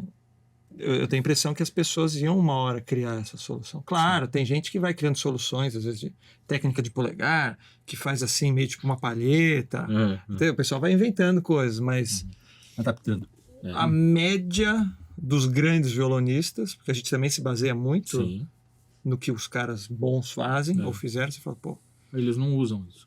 eles Não é muito frequente você encontrar violonista, tanto na música popular quanto na erudita. O mindinho, ele não é. Às vezes aparece um cara, outro dia eu vi um cara que... Tava aquele Yamashita. uma Opa! vez. Sim. Que ele tinha Essa uma aí coisa... é louco pra caramba. mas Faz trêmulo, né? Com o mindinho, enquanto os outros dedos acompanham a melodia em trêmulo que você tá fazendo com o mindinho. Esse Imagina cara é quanto totalmente fora da tempo o curva. cara ficou quebrando a cabeça para fazer isso, sei lá. Nossa Senhora. Né? Eu falei pra vocês de um violonista mexicano chamado Nahuel Penice, né? Que ele é cego de nascença, então ele nunca pôde ver como é que se toca o violão, ele só escutava. Então, desavisadamente, ninguém explicou para ele que o violão se toca assim, né? Então ele colocou o violão apoiado nas pernas, nessa posição, né? Ele toca com os 5 dedos apertando e os 5 dedos dedilhando. Ele não faz essa separação, ele usa todos os 5 dedos do violão, pressionando as cordas. Você sabe que eu acho que aquele fingerstyle americano que tem percussão, aquelas afinações alternativas, eu acho que muitas dessas soluções inicialmente, acho que vieram por, entre aspas, essa ignorância, Sim. porque o popular cria a solução, de acordo com a criatividade dele, porque ele não tinha acesso ao... Sim.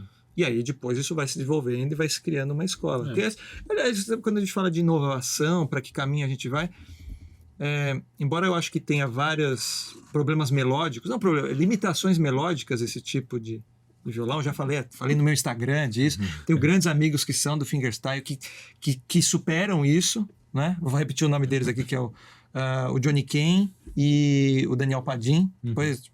Não sei se você conhece. Eles tocam com aço, fazem isso. E eles fazem exatamente uma coisa que eu troco ideia com eles direto. Disso aí, falar, cara, toma muito cuidado, faz melodia. Não perde de fazer melodia. Porque quando você começa a ouvir esse repertório, não sei se você conhece, é o pessoal que está ouvindo aqui. Eu adoro fingerstyle. Então, quando você começa a ouvir muito, infelizmente, vários desses artistas ficam presos num riff e uma afinação que fica presa naquele. Então a música ela não tem harmonia, não movimenta muito harmonicamente, acaba tendo pouca melodia, e os caras... Então você ouve uma música, você acha legal, porque você tem um som, maravilhoso, não sei o quê. Aí começa a ouvir 2, 3, 4, aí a música não tem pra onde ir. A gente chama de recurso limitado. Só que daí o desafio desses caras, eu tô, né, trocando... Você tá instigando. Não, instigando, eu não tenho. Esse dia eu botei uma composição no meu canal, que era com isso aí, tentei, mas eu fiz no nylon, você não tem alguns recursos, né? Porque o aço tem um... Cara, se tiver outra encarnação, eu gostaria de tocar violão folk. Mas dá Eu tempo de você fazer isso.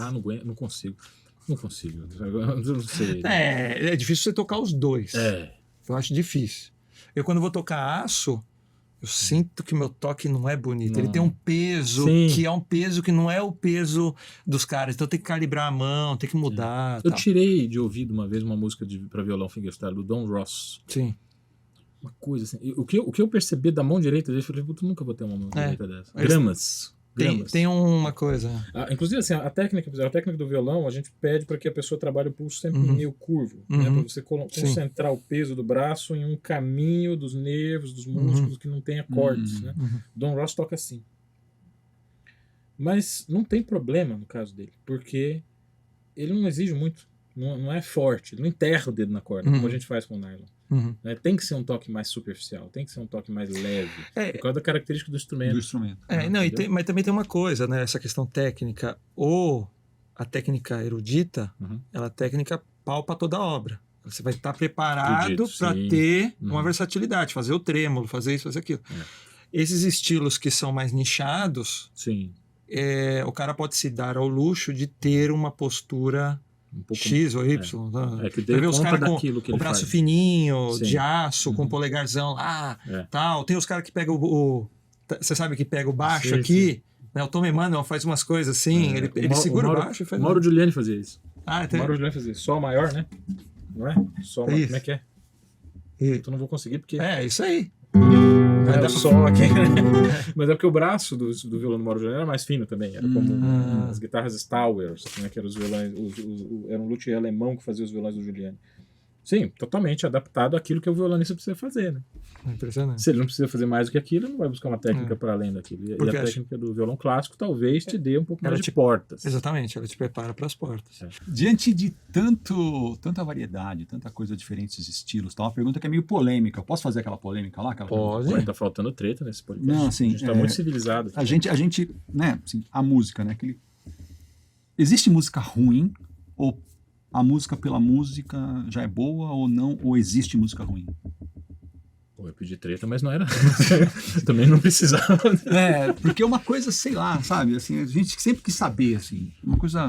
Como que é um olhar acadêmico sobre isso? Porque pois é. Vamos trazer aí pra galera, por exemplo. Aquela visão assim, isso soa como música para os meus ouvidos. Pressupõe que é bom, né? Agora, tem música ruim? Tem música ruim? Porque quando a gente também fala... porque quando a gente fala também intuitivamente... Tem essa que você falou do gosto. O público também é muito... Isso aqui é um lixo. Torcida. Né? Quem gosta de Beatles odeia Rolling Stones. É a mesma coisa. Ou então, quando o pessoal vê eu tocando violão brasileiro, você vê lá os comentários. Esse é o Brasil que a gente precisa. Não esses funks. Não sei o que. Direto no meu Instagram falam assim, fale sobre o funk. O pessoal quer. Não sei o que. Você pode comentar algo sobre eu sei que é meio pantanoso esse terreno, mas... A gente falou um pouco da academia, né? Acabamos falando um pouco da universidade e do meu doutorado. Do meu doutorado, a gente podia falar de hermenêutica, né? Mas assim, acho que muito esse podcast inteiro, assim, um outro tema oculto também dessa conversa está sendo a questão hermenêutica, né? A questão de tentar estruturar e compreender aquilo que a gente compreende, né? Essa é a definição de a interpretar a interpretação. Então, o que você interpreta como música boa e música ruim é passada por condicionamentos pré-concebidos de gosto, aquilo que você relaciona com uma experiência afetiva bacana, né, ou uma experiência negativa que você passou, e tudo isso meio que predispõe você a se direcionar para determinados estilos musicais. Né? Tentar descortinar esses mecanismos ocultos no seu sistema de preconceitos, isto é hermenêutica. Né? Você tentar compreender a sua compreensão. Né? A academia, a universidade, eu gosto muito de uma frase que tem assim, em volta na USP tem uma praça, a Praça do Relógio. Praça do Relógio da USP. Já assisti show lá. Você lembra daquela frase que tem desenhada em volta da Praça do Relógio? No universo da cultura, o centro está em toda parte. Eu acho isso de uma beleza assim, muito, muito especial. Né? A principal pesquisa que está acontecendo atualmente sobre o funk está em uma universidade. Universidade Federal de Minas Gerais, se não me engano. Isso eu não sabia. É um acadêmico, um pesquisador chamado Carlos Palombini, né, que é um excelente musicólogo, né, um cara que tem uma formação em ciências humanas, assim, à prova de qualquer ataque, né, um cara que conseguiu se desenvolver. A gente estava falando que a gente gosta muito de filosofia. Né, ele é o cara que talvez ele tenha deixado o lado do músico prático e se envolveu com a questão da música teórica, né? E organizou uma bibliografia fantástica, assim, para dizer que nós estamos todos errados, né? Todos nós, né? Não sei se nós, assim, no sentido da coletividade, a gente que desce a lenha no funk, né? se esquece de que os mesmos critérios que desenvolveram a prática musical que levou até o funk foram os critérios que desenvolveram as práticas musicais que levaram a Bach, ou a Mozart, ou a Beethoven, ou a Zeca Pagodinho, ou a Adilio Armando Reis. Quer dizer, um tempo, um lugar, um conjunto de pessoas, né, uma determinada formação, recursos, materiais, histórias, que foram sendo manipuladas pela necessidade inerente do ser humano de ter arte em volta de si. Nesse sentido, você pode falar em constitutivos, vamos dizer, dos objetos musicais, né, que acontecem mais ou menos do mesmo jeito para qualquer tipo de estilo. Né? E o funk não é diferente disso. Claro que uma porção das pessoas não acredita nisso. Né? Você fala, porra, o que é isso? Você estudou tanto, né? Eu vi isso, né? Você pós-doutor em música. Né? Pra falar uma coisa dessa. Pra falar uma merda dessa. Vai ter gente aí escrevendo vai, isso. Vai aparecer. Nossa, mas como assim eu não crucifico os funkeiros? Como assim eu não cuspo na cara dos funkeiros? Como assim é que eu você não chama odeio? aquilo de música? Como é que você chama aquilo de música? Gente, música é som e ritmo. Música é isso. Existe música bem feita em qualquer rótulo que você possa imaginar. Tanto do ponto de vista da composição como do ponto de vista da interpretação. Agora, uma coisa que me guia muito para pensar nessa questão do gosto, daquilo que funciona, daquilo que não funciona, é não me afastar demais das outras artes, sabe? Eu vejo, por exemplo, a situação dos professores no Brasil é muito triste, né? Porque para você ser professor de escola pública assim, e não morrer de fome, né? Você tem que trabalhar 80 horas por dia. É um ato né? de heroísmo, né? De vocação. E, na verdade, o professor deveria, em tese, ter tempo para ir ao cinema, né? Para ler um livro, para assistir um programa de televisão, para se inteirar do que são os desenhos animados mais assistidos, para ele ter diálogo com a audiência dele. Né? Então, eu acho que para o músico isso é verdade também. Não deveria ser permitido a um violonista, né, estudar muito mais que 4 horas, 5 horas por dia. Né? A gente teria que passar o resto do tempo, porque a gente tem que dar as aulas também. Né? Mas a gente também deveria ter esse tempo, né, de assistir filme, ler literatura, de ter outras formas de arte, conviver, né, com outras obras de arte. O critério pelo qual a gente acaba gostando ou não das obras de arte, por exemplo, a literatura, né, a maneira como um escritor constrói uma ideia, dizer, o que ele tem a dizer e a forma como ele diz. Então, essa ligação entre o que e o como é que eu acho que a gente se esquece quando vai observar obras de arte que a gente não curte, de antemão. Então, aquela obra de arte que a gente tem um preconceito de antemão. Né? Você não está prestando muita atenção no o quê, e também não está prestando muita atenção em como a pessoa está dizendo. Se você tem isso em mente e abre a cabeça para ouvir aquilo que você tem na frente, olha, eu vou falar uma coisa, pode vir as pedras, tá? Mas a gente vai encontrar muito funk super interessante. Por causa da maneira como eles utilizam os timbres, por causa da maneira como eles brincam com a forma. Não é aquela quadratura, sabe? 4 compassos mais 4 compassos. Eles quebram um pouco isso. Preso no trânsito, uma vez eu tive a oportunidade, né, de ficar do lado de um carro que estava tocando um funk, assim, e eu escutei o funk inteiro, né? Boca de Pelo, se não me engano, era a música, assim. A letra realmente causa um certo desconforto, né, nas pessoas e tal, mas se você abstrai a letra e começa a escutar o que a pessoa está fazendo em relação ao som, bicho, antes da música, metade da música eu já estava super interessado naquilo que estava acontecendo, porque de fato você via várias camadas de som, várias camadas de timbres, assim. Qual é o problema? Aquilo que a gente estava falando antes da questão da segurança, né? Eu sou músico, violonista erudito, violonista clássico, eu tenho essa formação, eu gosto desse determinado repertório, por que eu tenho que bater no funk? Por que eu tenho que bater em outros estilos musicais? O que eu ganho com isso? Tem uma certa inveja, ou não inveja, como é que eu posso dizer?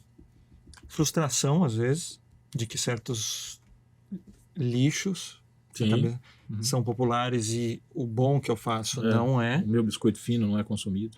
Quer dizer, no fundo você queria ser consumido. Como o funk. Uma coisa que pega, e eu só falo um pouco disso, é que com relação às letras, que acho que isso incomoda muita gente, a letra, ela não é muitas vezes para todas as idades ou para todos os contextos, porque eu acho que a arte tem a ver com contexto. Tem música do churrasco, e tem a música de concerto, e música de oração, sabe? De tem contemplação. mais variadas. Tem música de festa. mas quando a letra ela tem uma certa pornografia, alguma coisa assim, e as pessoas ouvem alta, você não quer ouvir na sua cara, crianças. ou que suas crianças, ou a pessoa de idade não quer ouvir e tal. Então existe um certo problema social ali, um certo problema de democracia ali, de qual é o espaço de quem. Então isso incomoda muita gente. Né? Mas você precisa separar isso. É lindo isso que você está fazendo, entendeu? Porque assim, eu tenho o direito de pedir para o meu vizinho ouvir a música dele mais baixinho. Sim. Pois é. Mas eu não tenho o direito de dizer que o meu vizinho é um ser humano inferior. Perfeito, porque ele gosta de um determinado estilo musical. Perfeito. Aí a gente está misturando as coisas. Eu acho. O conceito da liberdade. Sim. Com sabe, a gente tem essa sorte, né, de ser violonista, que a gente pode tocar durante as madrugadas. Né, sim, nossa, é verdade. Tocar baixo. Pois é, se você fosse um baterista, já teria outro problema. Saxofone. Isso daí já... Isso aí realmente protege. Entendeu? Mas isso é um problema, que não tem nada a ver com a questão do gosto. Né? Eu acho assim, a questão da letra, da pornografia, bom, o Charles Bukowski fez uma literatura maravilhosa fazendo palavrão, falando palavrão o tempo inteiro. Hilda Hilst. O que é? Se a gente pensar na Hilda, a gente lê os poemas, ela parece uma coisa muito suja, muito pornográfica. Mas vai ver filme e as séries, atualmente. A Hilda Hilst viveu durante a era Collor. Como é que ela não ia falar palavrão, bicho? Ela tinha que xingar muito. Entendeu? Ela tinha que xingar mesmo. Mas é engraçado, e quando a gente fala de violência ou de pornografia, e as séries hoje em dia? Pois é. Tipo, tem um monte de série bombando, ultra mega violenta, né? Que a gente se acostumou a isso. Não tô falando se é certo ou errado. Sim. Desde que tenha lá maior de 18 e tal. Quer dizer, que é uma orientação. Sim. Né? Aliás, eu como pai... Eu sempre vou botar um filme novo ali, um desenho para minha filha ver. Dá uma olhada ver. na classificação. Eu confio um pouco naquilo, né? Porque... você se referencia por aqui. Se você não viu, eu falo, deixa eu ver aqui se pelo menos não vai ter. Sim. Às vezes dá errado também isso aí. Não. Eu tô acostumado a pensar fora. Mas também é que a minha esposa, ela é uma pessoa que você não pode confiar na indicação cinematográfica dela. Sabe? Eu me lembro quando eu terminei meu doutorado, eu estava com a cabeça estourada. Você queria dar uma... Me matar. O final do doutorado é uma coisa que você realmente está num momento assim, que você quer, a sua vida está totalmente devastada. Né? E aí a minha mulher falou assim, vamos assistir um filminho para você relaxar. Dar uma relaxada. Aí ela escolheu Um Estranho no Ninho. Entendeu? Né? Com o Jack Nixon, cara. Bicho, eu chorava de boca quadrada no final do filme. Porque o final do filme é uma coisa pavorosa. Né? Então, o que ela lembra, que minha esposa lembra, assim, o filme é muito bom. Sim. Sem dúvida, o filme é muito bom, mas você tem que escolher. Aí minha filha, né, tava voltando pra creche. Né? Vamos ensinar a nossa filha a lidar com as emoções dela, né, no momento, assim, de montar. Vamos assistir um filme legal, bonitinho, que aborda essa questão do ponto de vista psicológico, de uma forma interessante, divertidamente. Esse eu não vi, mas todo mundo fala. É maravilhoso. Só que uma criança de 4 anos, entendeu? Quando chegou naquela cena do brócolis, assim, do inconsciente da pessoa, a minha filha começou a chorar e falou pra mim assim, papai, eu acho que eu vou ver esse filme depois que eu crescer, porque agora não é... Então vamos tirar esse negócio, filho? Vamos então, assim, você veja, como é que uma obra de arte, ela pode, de repente, fazer muito sentido para um determinado contexto e para outro sentido ela ser altamente prejudicial. Aí eu comentei... Nós somos democráticos o suficiente para reconhecer isso no funk? É uma música que representa uma determinada e eu comentei comunidade, de filmes, ela trata de temas característicos de determinados que grupos fazem sociais. parte daquela... O desafio, o enfrentamento à ordem social, tudo isso são coisas que eu acho muito bem-vindas, eu não tenho nenhum problema com isso. E com relação às letras, eu comentei dos filmes para lembrar que muitas vezes você não consome a música, mas você está consumindo uma série que tem a violência e tem tudo isso. Né? Como fica? Então, por que um é lixo? Acho que tem essa questão. Se a gente for para pensar, assim, o Julian Bream foi proibido de tocar violão na Royal Academy of Music. Foi proibido. Né? Porque ele entrou na Royal Academy of Music, mas para estudar piano e violoncelo. Mas o violão era um instrumento de bandido. Entendeu? De vagabundo. Sabe? Lá também tinha disso? Tinha, né? Na Inglaterra, 1940, tinha essa conotação? Tinha essa conotação. No Brasil é famosa essa conotação. Triste Fim de Policarpo Quaresma, né? Que fala sobre isso, que o violão é instrumento de vagabundo. Tinha um delegado contemporâneo do Pixinguinha que fala assim, vai num boteco para saber quem que você tem que prender, dá uma olhada nos dedos da mão esquerda. Se tiver calo, leva pro chilindró. Entendeu? Esse era o critério do cara. O violonista era considerado... Então, assim, para que eu exista, para que a minha arte possa ser feita com uma certa liberdade, eu preciso, inclusive, lutar para assegurar a liberdade de outros artistas fazerem coisas que são diferentes das que eu gosto. A minha liberdade é a liberdade da pessoa que é diferente de mim, que gosta de coisas que não são aquilo que eu faço. Sem esse critério, bicho, viola no saco e vamos fazer outra coisa. Sabe, a gente não virou violonista, não fomos estudar a música enquanto conhecimento para cair nesse tipo de embrulho, né? Não é. Agora, deixa eu te perguntar uma coisa. Você como pedagogo, qual que é a importância do aprendizado musical? Uma criança, um ser humano, em qualquer idade também. O que agrega, né? O que Para que serve essa Não, uma pra boa que pergunta. serve? Você pode responder isso de várias maneiras, né? Tem uma mais cínica, né? Que assim, a música é uma coisa boa, ponto. Né? Então tudo aquilo que é bom tem que estar acessível a todas as pessoas. É uma forma cínica de responder essa pergunta. Por que eu digo que é cínica? Porque você deixa de lado a discussão da questão do mérito e do que tipo de sociedade que você quer construir. Então você atribui simplesmente essa coisa mal explicada. É bom. Eu não sei se é bom. Se é bom escutar música. Tá, tudo, claro que é bom escutar música. A música é uma arte maravilhosa que nos comove, que nos emociona. E ela possibilita uma entrada de experiências estéticas assim, muito bacanas. Né? Mas tem algo... acho que tem algo para além disso. Assim. Se não houver música nas escolas, se não houver ensino massificado, né? Se não houver acesso a todas as pessoas para ouvir música, para compreender a linguagem musical, as pessoas vão fazer música de qualquer jeito. Não é isso que vai impedir as pessoas de fazerem música. Você pode estar numa gruta, entendeu? Você tem um arame e uma caixa. Você vai fazer música. Você vai achar. As pessoas vão achar um jeito de fazer música porque a música é uma necessidade básica do ser humano. Né? Agora, quando você pensa naquilo que a música traz em termos de benefícios para um ser que é ao mesmo tempo um indivíduo e ao mesmo tempo parte de uma coletividade, né? A música ajuda a gente a se deslocar de si, sabe? A fazer esse deslocamento constante entre a percepção individual e a percepção coletiva. Né? O meu gosto musical e o gosto de outras pessoas. Quando eu tenho ferramenta para ouvir música tecnicamente, eu entendo a música como timbre, melodia, harmonia, ritmo, né? Eu consigo dar nomes para essas coisas. Eu não estou ouvindo simplesmente uma música bonita, eu não estou ouvindo um rio, eu não estou ouvindo uma brisa, não, eu estou ouvindo uma harmonia, eu estou ouvindo um ritmo. Isso me permite compreender a experiência estética do outro, livrando o nosso juízo desse preconceito, desse julgamento que a gente tem em relação a estilos diversos, que o samba foi vítima disso. Né? É verdade. O violão foi vítima disso. Imagina que preconceito é esse. Se tocar violão, você não pode tocar violão, porque o violão é um instrumento. Pera, escuta o que eu tenho aqui. É o Julian Brim, cara. Sabe? O Julian Brim foi vítima desse tipo de preconceito. Vamos escutar o que esse cara tem a dizer. Ah, legal, esse timbre tirado desse material, essa harmonia dessa peça. A pessoa que tem um conjunto de ferramentas para ouvir música racionalmente, ela pode transpor algumas zonas de preconceito, né? E criar uma experiência coletiva mais honesta, mais democrática. Né? Pegando um exemplo concreto, né, a gente fala muitas coisas muito negativas assim da Venezuela. Né? Mas parece que existe um preconceito assim, de falar do que existe de legal lá, né? Pegar os exemplos positivos. O projeto El Sistema, né, que é um projeto de educação musical para a formação de músicos para a orquestra sinfônica, é o projeto de educação musical mais bem sucedido do planeta. E quem está dizendo isso não sou eu, é Cláudio Abbado, Simon Rattle, Plácido Domingo, gente que conheceu o projeto e chorava de emoção, surpreendidos com os resultados que eles conseguiam obter de jovens, aprendendo instrumento, aprendendo música. Né? Eu vi algo a respeito. Por que isso não pode ser trazido para cá? Por que na verdade, foi trazido. Você ia falar disso? Não. O Neogibá. Neogibá é um projeto que tem na Bahia, né?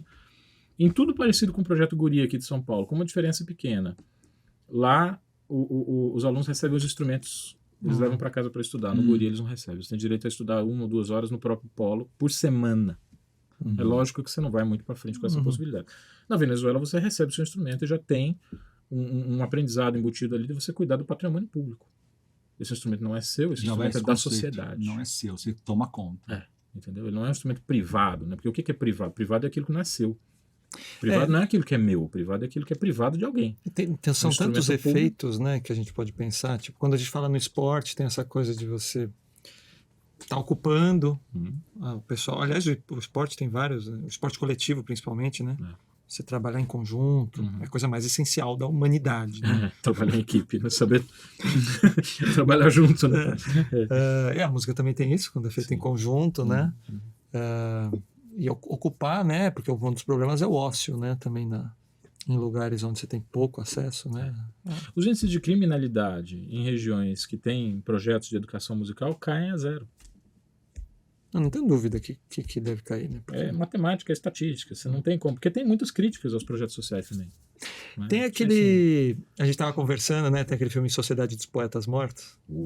E tem uma cena, né? Que ele junta os alunos, é uma escola de... Você já viu esse filme? Tem uma escola de alto padrão e cada um ali tem seu futuro certo. O rapaz vai ser engenheiro, outro vai ser advogado, médico, não sei o quê. E o cara tem o desafio, né, de ser professor de literatura, arte, poesia e tal. E ele reúne todo mundo e fala... todas essas profissões têm as suas funções, e são essenciais, etc. Mas o que nos faz homens, no sentido seres humanos, pleno da palavra, né? É a arte. É poesia. A poesia, no caso. As emoções, a estética, o amor. Até quando você pensa financeiramente, é engraçado isso. Você tem o André como engenheiro, né? Eu até como fisioterapeuta e tal. Você tem profissões que você tem a demanda e elas, quando você é um bom profissional, elas são bem pagas. Só que quem são os caras mais bem pagos do mundo, mesmo que você poderia pensar que são inúteis?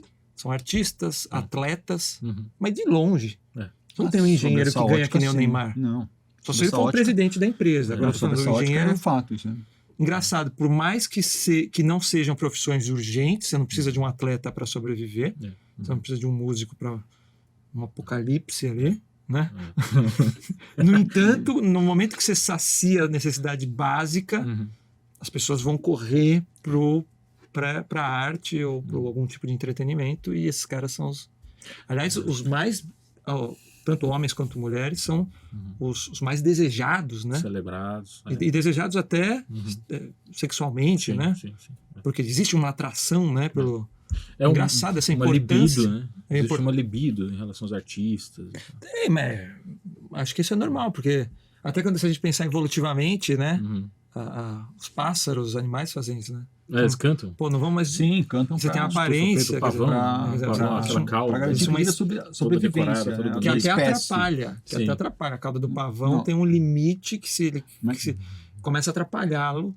Então, mas para o acasalamento é importantíssimo. Mas é importante. Para a preservação da espécie. Sim. É muito louco. Muito louco isso. E assim, você falou, a música é uma arte. Né? E extrapolando um pouco, qual é a função da arte na vida das pessoas? Essa pergunta é muito boa, porque a gente está muito acostumado a pensar nas coisas que a gente faz, as coisas que a gente é, em termos da utilidade. Né? Então, para que serve esse papel, essa caneca? Aquilo que é útil eu já consigo associar a importância quando eu faço uma leitura direta da utilidade, mas aquilo que é mais subjetivo. Não é da ordem da utilidade, é da ordem do ser. Então, a arte não é uma coisa que serve para, é o contrário, é a gente que serve para a arte. A arte ela é uma necessidade assim, a gente não faz arte para ter alguma coisa daquela obra de arte. A gente poderia falar nesses termos, no sentido de você ter alegria, de você ter uma satisfação ouvindo uma música, tudo bem. Mas você só pode ser considerado humano a partir do momento em que você tem uma vivência artística. Se você... isso aí. Só posso ser considerado humano a partir do momento. A humanidade começou com isso. A humanidade começou com isso. A humanidade começou a partir do momento que a gente começou a pintar. Sim. Os registros das cavernas, das pinturas das cavernas, eles são só o que a gente tem O que sobrou. O que esse povo fazia? Você pode pensar nisso? Uma pessoa que é capaz de desenhar um búfalo numa caverna, o que mais ela foi capaz de fazer? Os antropólogos falam que o Homo sapiens prova que não é do dia para a noite que as coisas mudam, né? É um degradê, mas o Homo sapiens tem de 200 a 300 mil anos. Sim. Cara, o que a gente sabe de história é de 3.000 antes de Cristo. Tipo isso, uma coisa assim.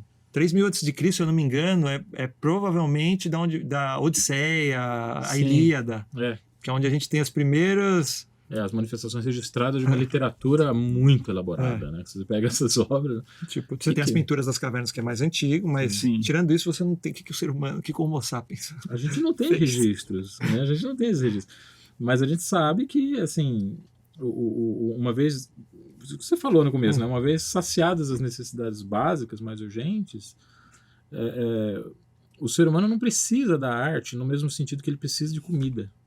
A comida é algo de fora que vem para dentro. A arte é uma coisa de dentro que vai para fora. A arte é uma expressão. Lindo. Né? Por isso que a gente considerou a arte como uma expressão, porque ela é uma necessidade básica da gente tirar de dentro da gente alguma coisa e se comunicar numa linguagem que não é essa coisa de placa, de trânsito. Entendeu? Perfeito. Sabe, semáforo, fogo, banheiro aqui, tá, tudo bem, são coisas muito funcionais, mas quando você faz um instrumento musical soar, você está tratando numa instância mais essencial do que é a comunicação. Uma instância mais essencial do que é ser gente. Então, acho que assim, ninguém poderia ser privado disso. Eu fico puto com aqueles programas. Vamos ensinar as crianças a tocar com instrumento de sucata. Que coisa linda, né? Você pegar lixo, fazer um instrumento. Meu, dá um instrumento decente na mão dessa pessoa. Vamos ensinar essa criança o que é afinação, entendeu? Nos termos mais básicos. Eu tinha um professor na faculdade, Vili Correia Oliveira. Sou muito grato a ele, assim, por ele me dar uma visão material do que é a música. Ele era radical, ele dizia assim, música é som. E o som são 4 coisas. É uma altura, uma duração, uma intensidade e um timbre. Música são essas 4 coisas. Não importa o estilo, não importa a linguagem, não importa nada disso. Por isso essa discussão a respeito do funk. Né? Quer dizer, qualquer coisa que você faça em cima dessa flexibilidade que você tem nos parâmetros, você está fazendo arte, você está se expressando de alguma forma. Agora, para isso você tem que aprender, né? Então, a questão do aprendizado. Você precisa começar de algum lugar, de alguma linguagem. O método Paraguaçu, entendeu? Maravilhoso método para ensino de harmonia. Você tem um vídeo também a respeito disso, né? Aprender a tocar violão como acompanhador. Não interessa aí como que você vai começar esse processo. Mas as pessoas não podem ser privadas disso, né? Porque a dimensão artística é uma dimensão essencial nessa direção, né? De dentro para fora e não de fora para dentro, como são as coisas das quais a gente se serve. Né? Eu queria trazer um tema bem atual, e talvez até para a gente já encaminhar. Já fechar, eu acho que... Mas esse tema, acho que ele ainda vai dar um tempo para você responder.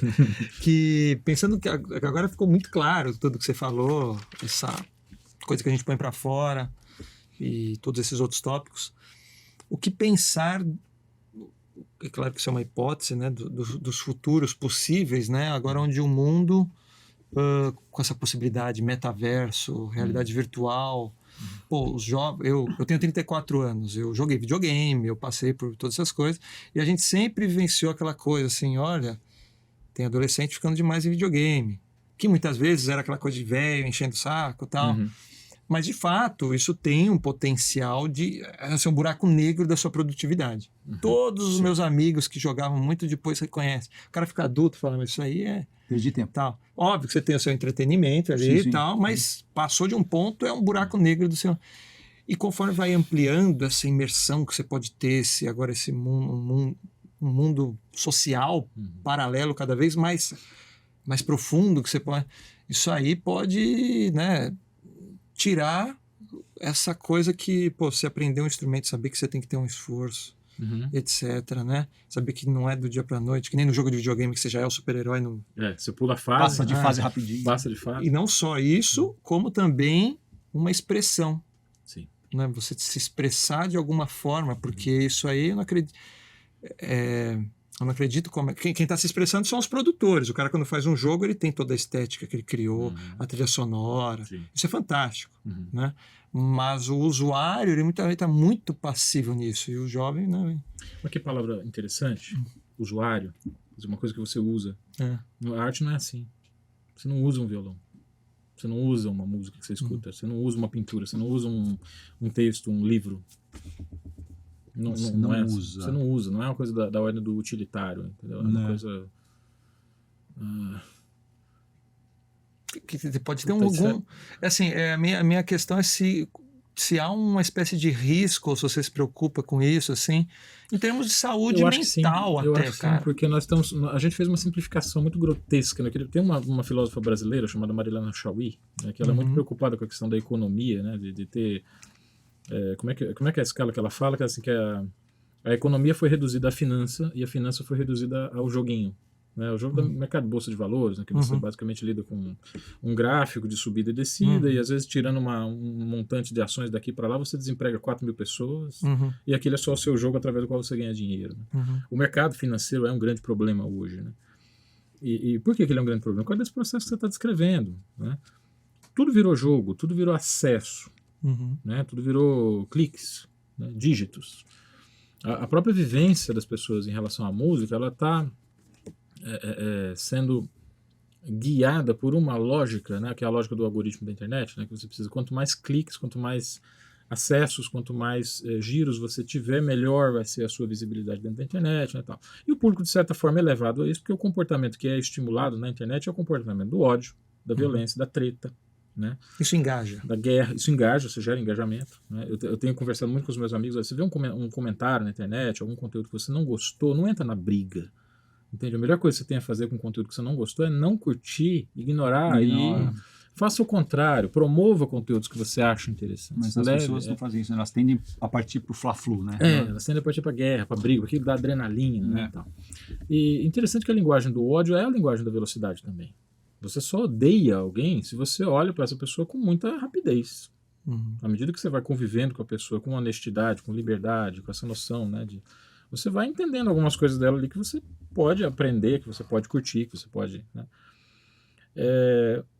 Mas a gente tem tanto material hoje de violão, tanto material disponível de música, tanta coisa diferente que você pode usufruir, que não existe muito espaço, pode parecer um papo de velho saudosista, né, vamos dizer assim, de você não ter mais aquele espaço de parar e ouvir, que era uma coisa que era exigido no tempo do LP, por exemplo, que você, no mínimo, você tinha que tirar o disco da caixa, tirar o plástico, colocar no buraco da agulha, colocar a agulha exatamente naquele ponto ali que você queria, a partir do qual você queria escutar. Então, tinha um trabalho em torno daquele objeto estético. Virava um ritual.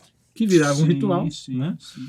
Que me freava em relação às outras coisas que eu tinha que fazer. Hoje, a experiência estética ela é uma experiência de aceleração.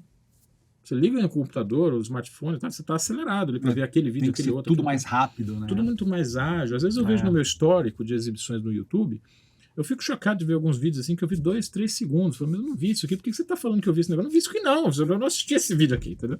Eu vi 2, 3 segundos e eu falei, por que você está dizendo que eu assisti? Eu não assisti. Então, assim, as coisas que eu realmente assisti estão armazenadas ao lado de coisas que eu nunca queria ter visto. Entendeu?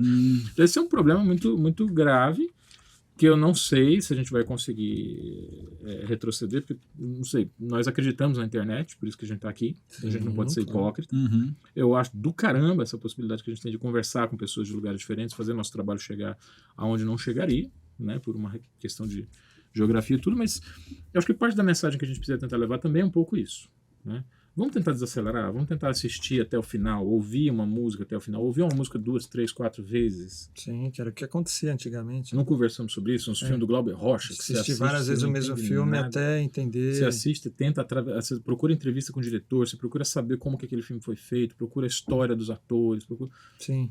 Música os DVDs tinham making off, você queria ver o making off. Você consegue entrar o Poderoso Chefão, contexto o mesmo, Poderoso né? Chefão eu assisti 6 vezes cada um deles. Uma das vezes com o diretor comentando, você lembra disso? Você podia assistir com o Coppola comentando. Diretor, né? Nossa, a cena final, esse filme eu chorei com o intermezzo da Cavalaria Rusticana. Que coisa linda, terceira parte, né? Que aí o Coppola fala que foi a ideia de tirar o som do grito do Al Pacino no final, spoiler, mas é um filme antigo. Se você saber essas coisas, essas histórias escondidas dos filmes que você assiste, é uma coisa que eu não sei, eu acho que gera uma dimensão da experiência humana que, né, a gente fala das 3 dimensões, né, altura, largura, profundidade. A gente talvez não tenha a profundidade sendo enfatizada. Né? Então acho que nunca vai ser muito a gente procurar isso, pelo menos das pessoas que a gente tem um contato mais direto, os nossos alunos, né? Dizer isso para eles, fala, escolhe uma gravação, fala isso para os meus alunos, escolhe uma gravação e escuta a semana inteira. Aí você vai poder dizer que você conhece aquela gravação. Sim. Eu sou assim com o Baden, eu falo para todo mundo. Sabe? Escute. Cara, eu sabia até quando ele trastejava e tocava junto. Sim. Isso me ajudava a treinar dinâmica. Porque quando você toca junto, você pelo menos está falando, aquele tocou assim, aquele tocou assim. Então você treina seu ouvido para interpretar. Tá? Eu tinha isso com o Segovia. Às vezes as gravações são uma peça que está na minha cabeça a interpretação dele, que eu sou capaz de reconhecer assim, qualquer compasso dessa gravação em qualquer lugar que eu tiver. O prelúdio da suíte em Ré do Manuel Ponce. Uma aula de articulação, de fraseado, de timbre. Se você escuta várias vezes aquilo, você começa a ter uma dimensão interna do processo. Que não é aquilo que te proporciona essa experiência da internet de você ter tudo, saber de tudo, conhecer de tudo. Eu acho que falta um pouco de profundidade, falta tempo. Acho que a profundidade é a palavra. A gente tende a acelerar demais e aí a coisa fica rasa, né? Não fica tão profunda, né? A gente consegue ter a profundidade muitas vezes de um pires de leite, né? Pois é. E aí a coisa fica... Depressivo isso, né?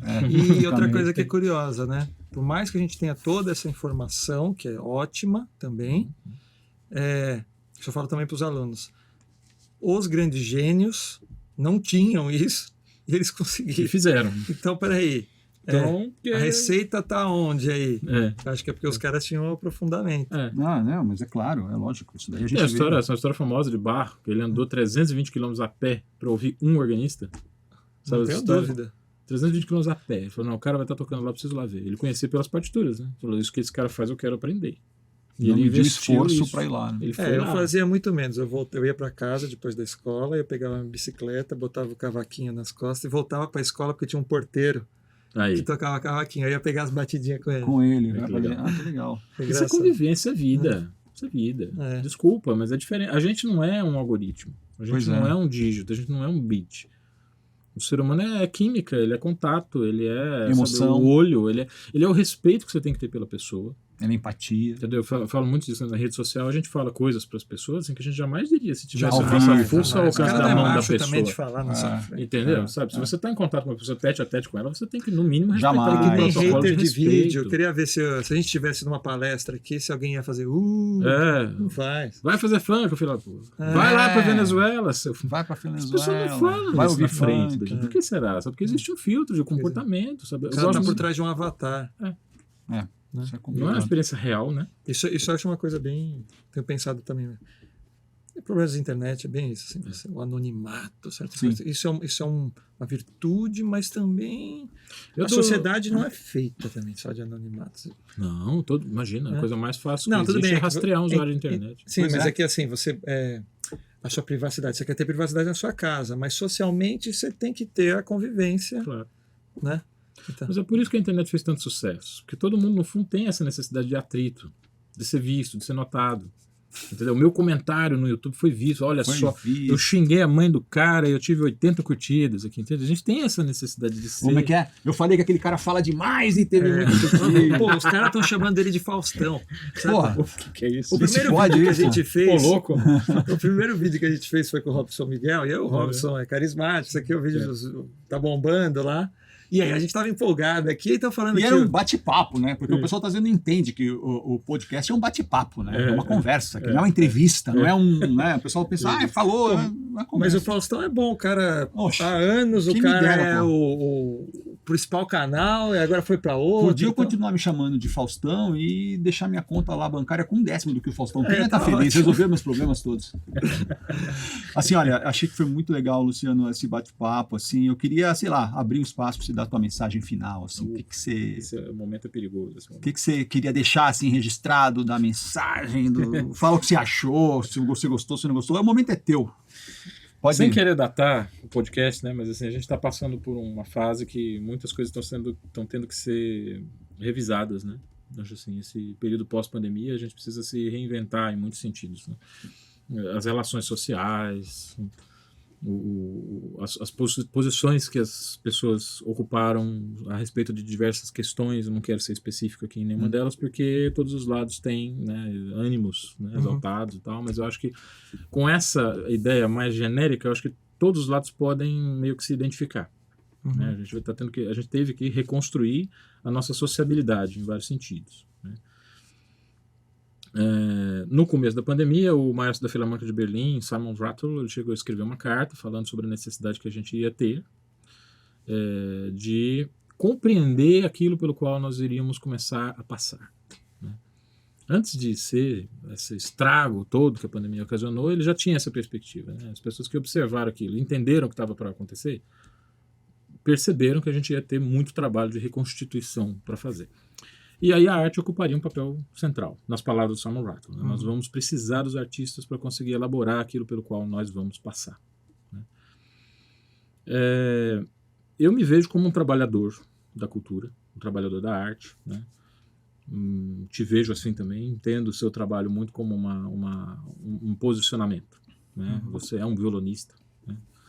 que colocou o violão no centro da sua vida e você está levando isso para um número muito grande de pessoas, né, que está sendo uma contribuição, vamos dizer assim, para a arte do violão de uma maneira que eu acredito muito, né?